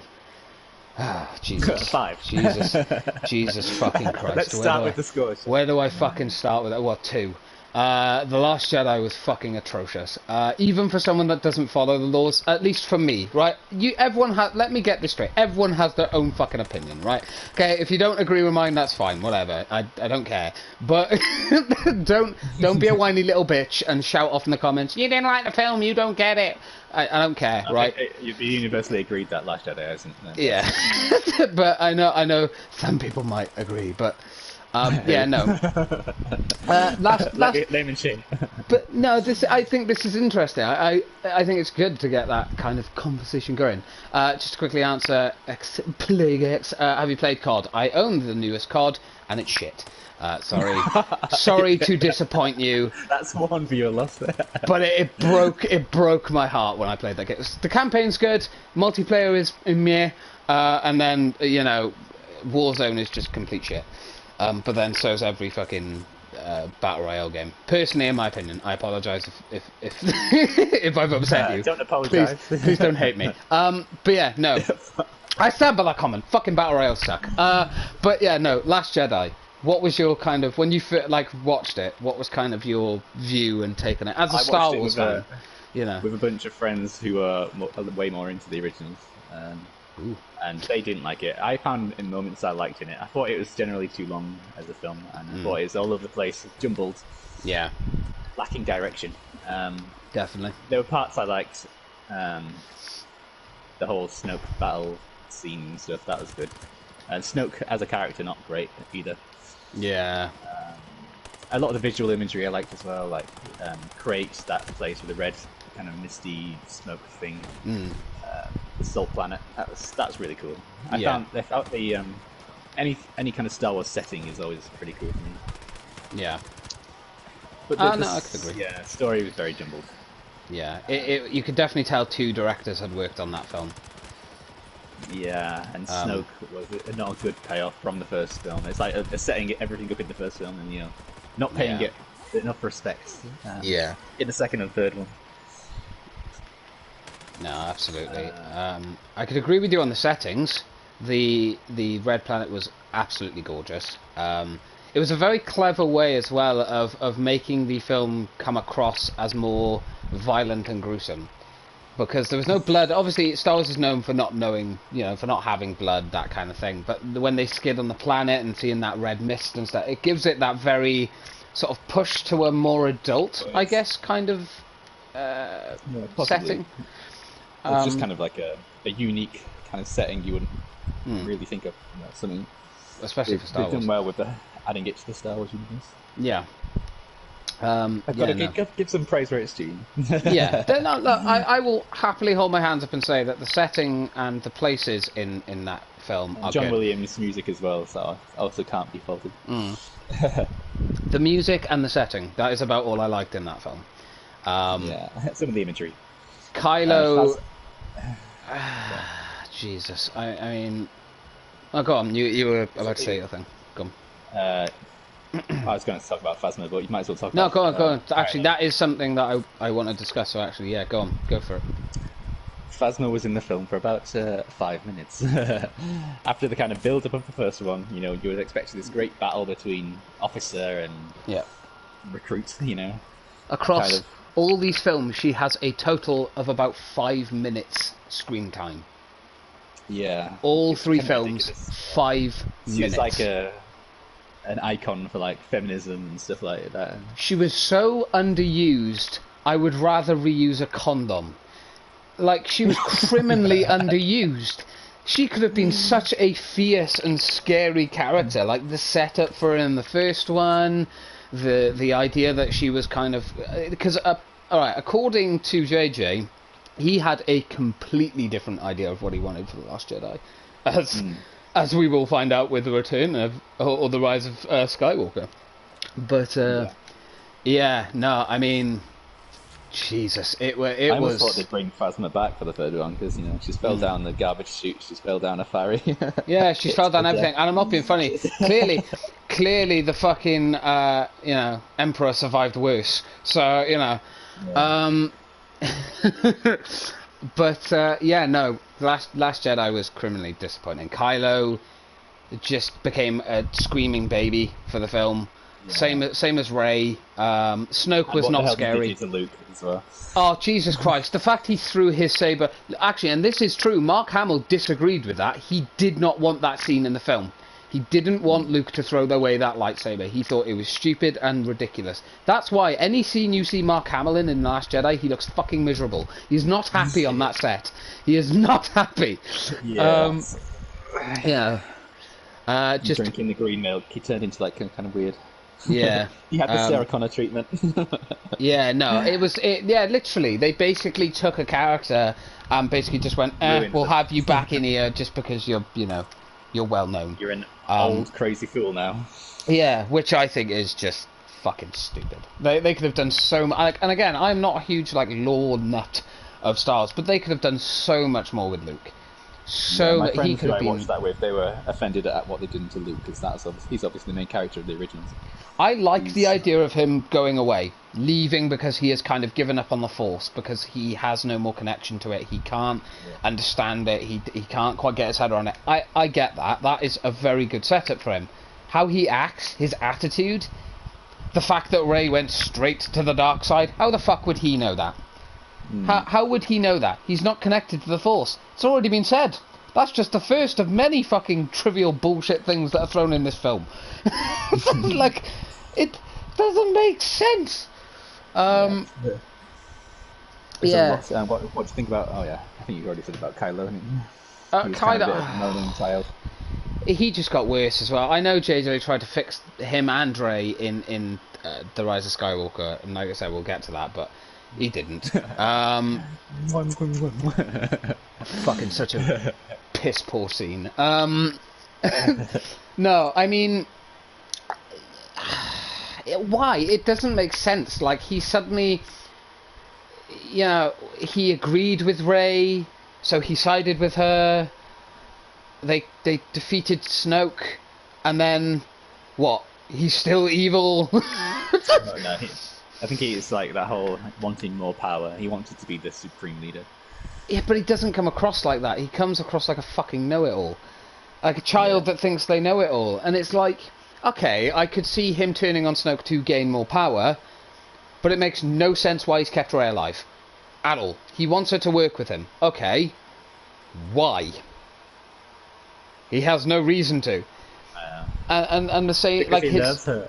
Yeah, well, but that's the problem. There was no fucking build-up for that in the last film. So this love that he has for her has come from fucking nowhere. From having this kind of dyad in the Force, like this connection. Yeah, and that's another fucking stupid thing. When they're on that the dust planet with the parade and everything going on, that he just reaches through and that stuff can suddenly travel through the fucking Force. What? Yeah. Like, oh, that's where you are. You're on my ship because Granddaddy's face has arrived. Like, there's been quite a lot of new additions to like what Force users can do now. Oh now God! They can heal each other. Oh, we're gonna fucking get to that shit. We're gonna get to that shit. Now they can heal each other. Now they can teleport things. Fucking no. Rey is clearly an unstoppable force, right? She can do everything. We'll get to that shit. But yeah, no. Criminally underused characters, disappointing dialogue, confusing storyline. Yeah. Ryan, what the fuck was Ryan doing to the cat? Like, why? I can't understand if he thought that was a good idea. I mean, Finn has literally no connection to Rey in this one, Finn and Rose. Oh god. Oh, fuck off. That shouldn't have been a thing. Why? Like, yes, okay, have Rose be a character. Absolutely. I actually kind of think her character's kind of sweet. I think she's kind of adorable. But why? She got a lot of trolling online for some reason. Why is Finn having a romantic relationship hinted with her when the entire first film set up this entire romantic plotline between him and Rey? Why? Has he just gone, nah, fuck it, she's left now, she's off doing whatever the fuck she wants to do, I'm just gonna move on, because, that's how we work in this world, nothing makes sense, lol. So, I don't know, yeah, no, disappointing film, didn't like the script, didn't like the characters, Ryan ruined it, sorry, Fuck off. Okay. Rise of Skywalker. Okay. Started off quite well. Okay.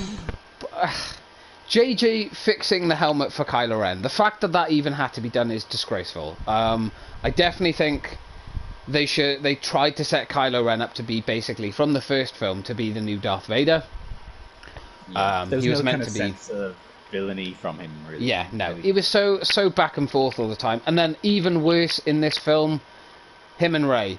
90% of their dialogue is screaming.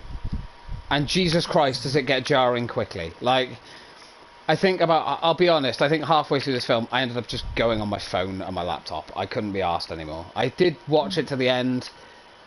Fuck off with the kiss. That's just not even a thing. That shouldn't be a thing. It shouldn't have happened. It makes no bloody sense. It's just shoehorned in because some fans were like, oh, we want them to get together. You're an idiot. Obviously, one of the main things of the film was them bringing the Emperor back, which has got a lot of fans going. I mean, okay, right. He was pulling the strings all along, basically. Stupid. Sorry. Which he always has been doing. Fucking stupid. He was dead. I'm sorry. If you were going to bring him back, what they should have done... Right, if they wanted to bring the Emperor back, they should have been hinted at that in The Force Awakens. In the first film, they should have hinted that a big enemy is still behind the scenes and whatnot. The second film then should have introduced him in the end and given an explanation as to how he survived. Where did his story go? When he fell down, got thrown down that shaft, how did he stay alive? How did he live? There is actually an explanation for that in the novelization of the film. I know George Lucas said that in the film he was dead. He said it himself. He went, no, he shouldn't be alive. Apparently the Emperor was a clone in Rise of Skywalker. He'd prepared this vessel long before Vader betrayed him. Which I guess makes sense considering he made a clone of Snoke. But then, do you know what doesn't make sense? Snoke. The fuck? He wasn't that intimidating in the second film. He force lightninged one person once and lifted Rey up in the air and made her scream. He couldn't even... His force powers were so weak, he couldn't even tell that a lightsaber right next to him was being turned. Yeah. Yeah, Snoke was a bit of a... Obviously, he's just kind of a puppet. Like, but they built him up to be this powerful being, and it was like, okay, you've just dropped all of that, mate. For the first two films, technically the villain in the first two films is completely fucking pointless now. Means nothing. And the Emperor being back and Rey finding out she's related to him. Your thoughts? Wasn't a fan of the whole granddaughter of Palpatine. Well, it makes no sense. How? You know... Obviously must have got busy at some point. Oh, I mean... A lot of people were disturbed by it. Even if they'd made it like a genetic thing. Okay, I could see that. But this is why she always has these visions. Yeah, the Force lightning suddenly coming into it. The Force healing. So basically... She is a lead protagonist that is female that they wanted to make unstoppable. This brings the audience out of it because we now no longer have nothing to worry about. She's unstoppable. Captain Marvel of the Star Wars universe. I'm not even going to talk about Brie Larson and Captain Marvel because both of them are shit. Yes, I'm talking about Brie Larson. Fuck off. Anyone that likes Brie Larson is clearly an arse. No one of the cast likes her. It's because I don't like them. I'm very passionate about this shit. Right. Right, okay. With Rise of Skywalker, I would give it this much. JJ did his best with what he had. I think he was fixing... Yeah, he was fixing a lot from the second film. He had a completely different look, apparently, for how this trilogy was meant to go. Which I do kind of feel for him in that sense, because I can't imagine having like an idea of what you want to create, and then it's just basically taken from you. Yeah, things have changed out of your control. Yeah, literally.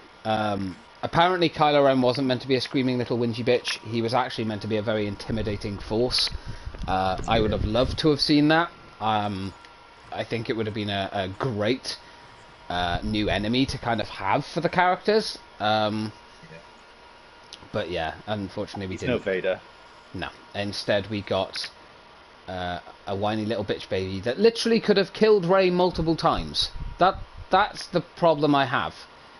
If he was meant to be dark and evil, why did he wait?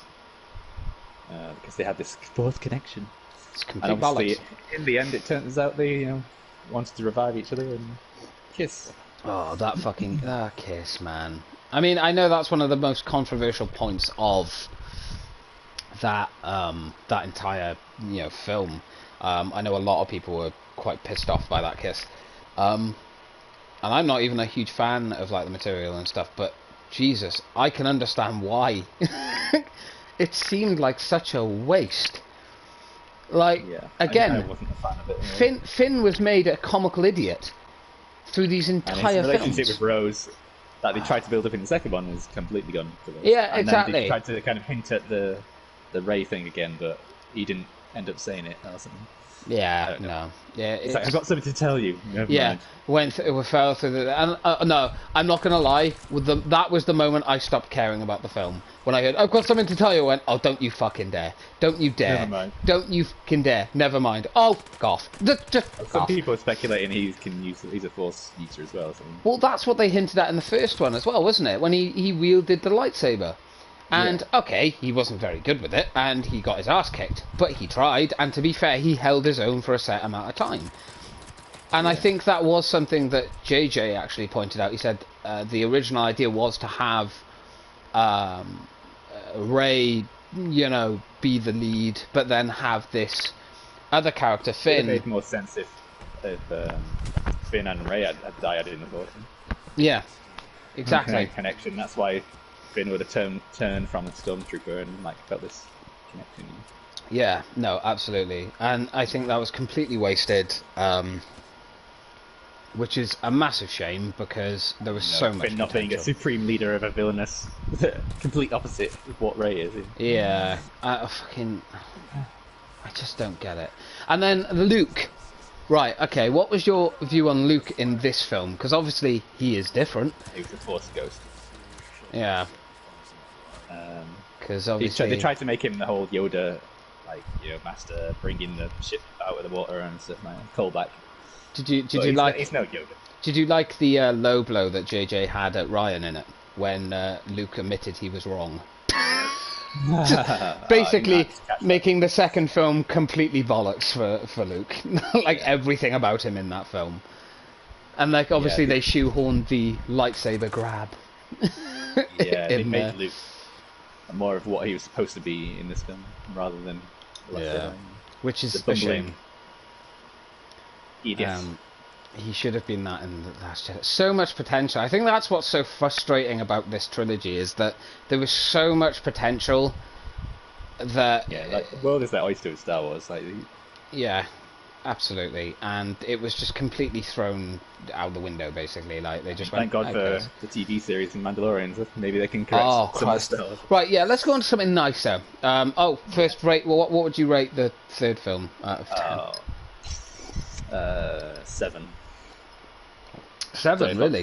Force Awakens. Yeah, I enjoyed some of the imagery a bit more.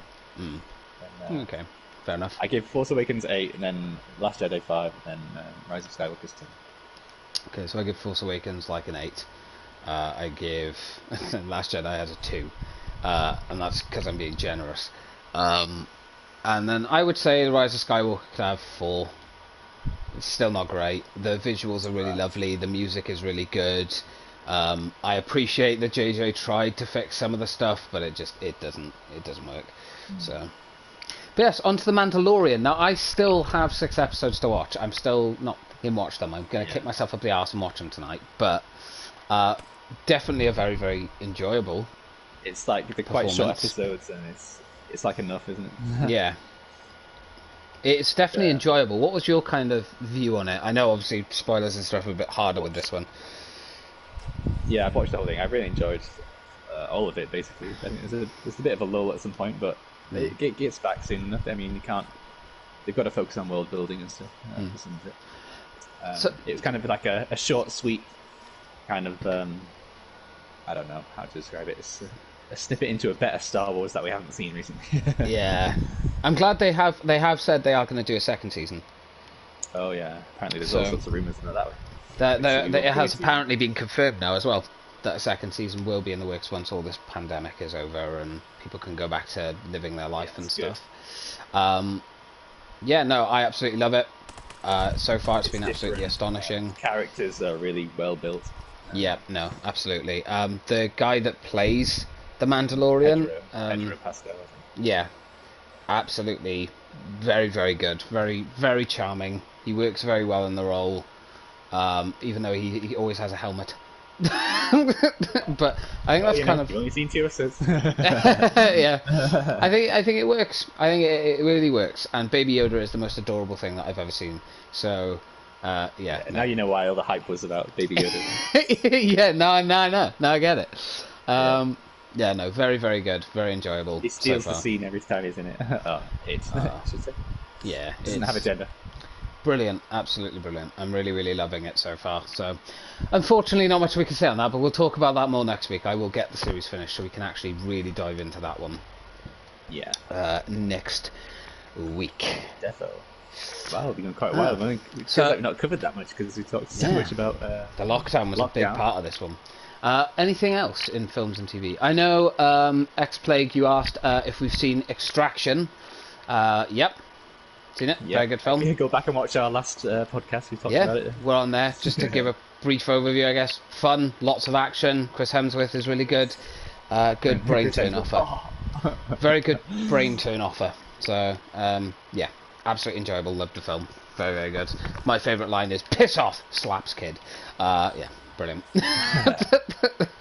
I liked the kind of escape scene through the apartment block.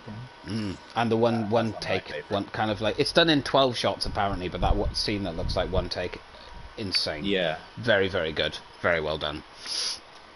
Right, let's have a look at some of these comics, shall we? Shaggy put Satisfactory is aiming to have its Steam release sometime this month. Ooh. Have you heard anything on Satisfactory at all? Do you know what it is? No. Okay. Brief rundown. It's kind of like you build your own kind of base and manufacture stuff, so like metals and steels and it's kind of like a simulation game in that sense, but very futuristic kind of and stuff. Yeah, it's not my kind of thing either, I'll be honest. But from what I have seen of it, and I've obviously seen Shaggy playing it and little bits and bobs here and there, it does look like a very fun game. It looks enjoyable. It definitely feels like, to me at least, a game that I would rather play with friends instead of on my own. Okay, it has multiplayer aspect. Yeah, no. Better. It gets more points for that. Yeah, definitely a game to keep an eye on, I would say. Maybe not the best thing in the world, but definitely one to keep an eye on, as it's definitely it's got sure to improve. Very popular on PC and stuff. Oh yeah, well it's on. I think it's only on PC right now. So, well, maybe one day they'll bring it out on consoles and stuff. I can't see it working very well on consoles, but who knows? They have The Sims and what's the new one? I don't know. They have other ones kind of similar on consoles, so it's not unheard of. Indeed. But it's whether it's intuitive or not. X-Plague also said, "Oh no, I love it. I only play the Pro League playlist, so I'm chilling." Fair enough, my dude. If you like the game, absolutely fair enough. More power to you. This is about COD. I'm personally not the biggest fan of it. I like zombies, and that's probably about it now these days with the Call of Duty series. They kind of got old. And then Shaggy put the Star Killer was cooler. Lamau. Yeah, that's the thing about the settings and the planets that they made. That's all top notch. You can't really fault that. Yeah, the Star Killer was definitely an interesting take. I'll be honest. It was definitely a lot more fun and enjoyable to watch. I think it worked a lot better as well. It was definitely a way of updating kind of the fear factor of the bad guys, I guess. But yeah, try not to focus too much on Star Wars because I may lose my shit again. Okay, on to another film, Gemini Man. Have you seen that yet? With Will Smith. I haven't. Very good film. I highly recommend it. It did get a lot of shit, but I actually think it was really bloody good. I think it Is that the one where his son's in it, or is it? No, Gemini Man is his younger self. The entire film is Will Smith, basically. It's being chased by his younger self. I thought it was two of him, kind of. Yeah, it is. It's like a younger version of himself and also his older self. Yeah, I remember watching the trailers, but obviously there's After Earth as well, which is him and his That film is fucking awful. I Jaden get couldn't. confused. I'm glad that Jaden is not an actor because he can't act for shit. Fair enough. I haven't seen that No either. offense to Jaden, of course, but he can't act for shit. There's a reason he didn't pursue acting. Yeah. After that. Yeah, he just went, His nah, I think I'm dad out. was like, maybe we should go to medical school. Yeah, I'm not fucking doing another film I want to with go you. to acting school. No. I'm not doing another film with you, you little cretin. You're grounded for a year. Fucked my fucking cool streak up. Yeah. You've robbed me of an Oscar. You bastard. Yeah, no, absolutely not the best, but yeah, shame, but it could have been so. But definitely Gemini Man, I would say, is definitely a fun, action-packed one to watch. There are some kind of plot points that don't really make much sense and whatever, but it's not so much one you want to watch for like a super integrated story. It's more kind of just go in there, enjoy it. The girl from the new Birds of Prey film who plays Huntress is in it. She's actually very good in the film. I actually really like her. So yeah, no, very good film. Would definitely recommend that. Another one I had was Terminator Dark Fate. Oh yeah. Have you seen that?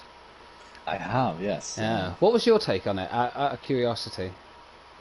That one wasn't the best one. They tried to bring Arnie back and the original Terminator.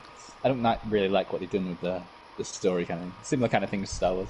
Not really a massive fan of the story. Some of the fight scenes and stuff was cool, and the new Terminator was all right as a kind of imagery thing, but yeah, it wasn't great. And it's all a big kind of meh. Yeah, I'll preference this by saying I am a huge fan of Terminator, so I really wanted to love this film. I really did. But no, it's not good. They basically throw all the lore that they've built up over the first two films, which, if you have not watched them, what are you doing with your life? Go and watch them. They are incredible. Basically said the second one didn't exist. Yeah, the second one didn't exist, but the first one did exist, except for the fact that none of it makes sense because Kyle Reese isn't even mentioned. Or brought up. Apparently she by the way, spoilers, if you haven't watched it and you want to, fuck off. Don't listen. Oh God, you'll get it spoiled. I can't help it, it's just my vocabulary.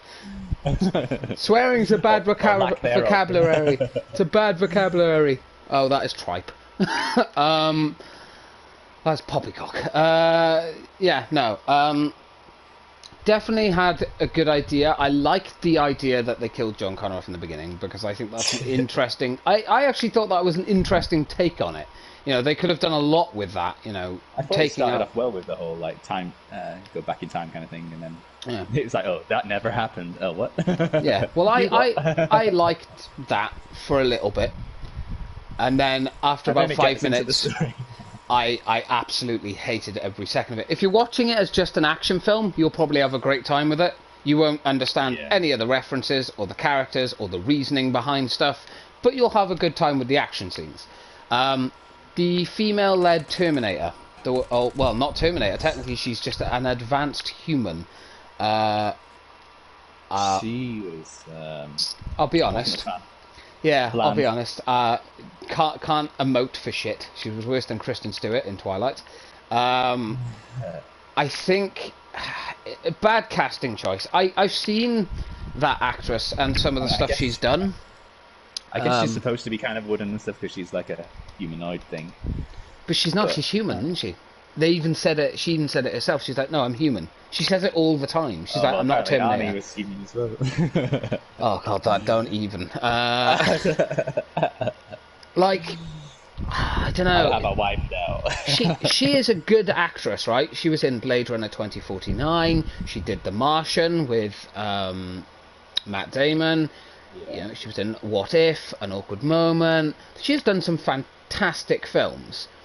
But she was badly cast for this role. Like, she looked ridiculous standing next to the younger girl, who obviously is meant to be John in this film, which is... Oh, that angered me so much. I think her name is Natalie Rise? Reese, standing next to her and Linda Hamilton, she looks fucking ridiculous. She's I don't mean to be like non-PC or something, but it seemed like they ticked a lot of boxes in this film. Like, feminist, we have to have feminist. It was basically a feminist film.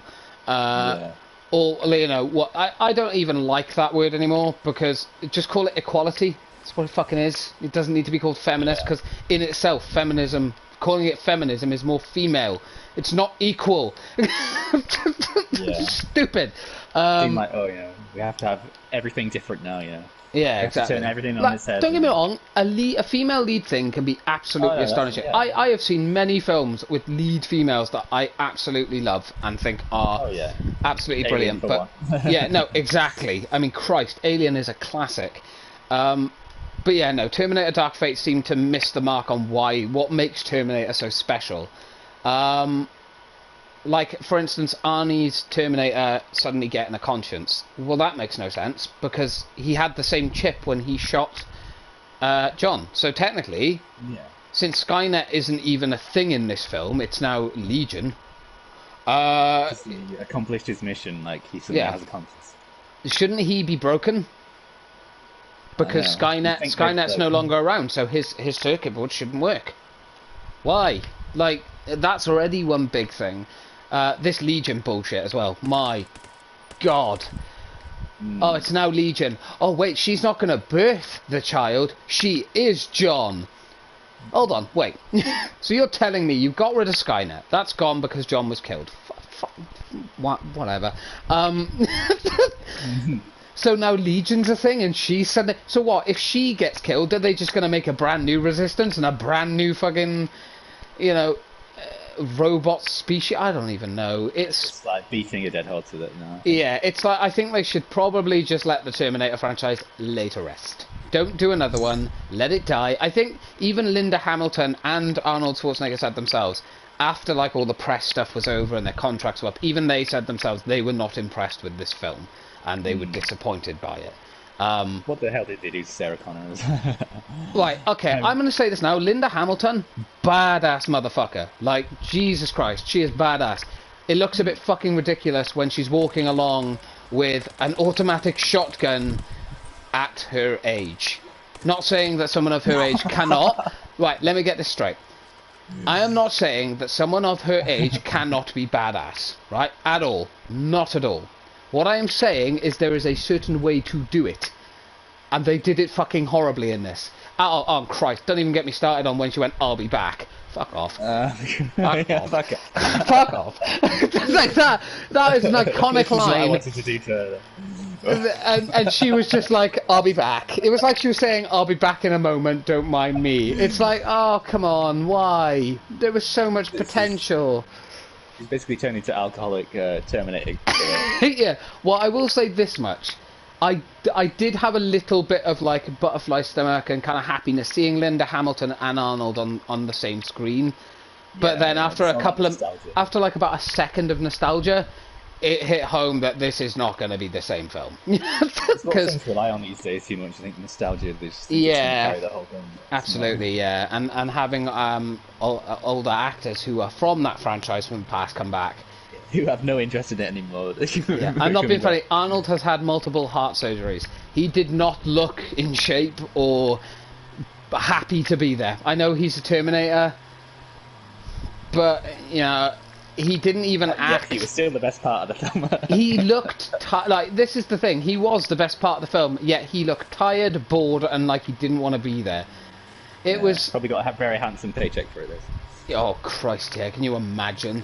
Him and Linda, they probably had huge figures on those paychecks, because otherwise I cannot have seen them coming back. That's why they lost the budget for the rest of the actors. Oh, I know. Lord knows that. The final boss fight of the film as well. Cool. Okay. We've seen that kind of shit before. And then the biggest thing of all, the biggest punch in the bollocks for me out of that entire film, which was basically like the film, basically the writers and everything going, we know we just screwed up the first and second film and this entire like history and lore of this film, so go fuck yourself.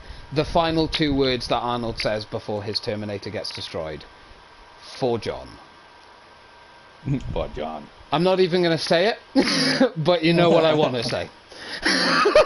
We'll leave it at that. We'll leave it at that. So yeah, no, please just end the Terminator franchise there. Don't do it again. If you want to watch it as like an action film. If you're a fan of the other films, you are just not going to enjoy the films. They're not good.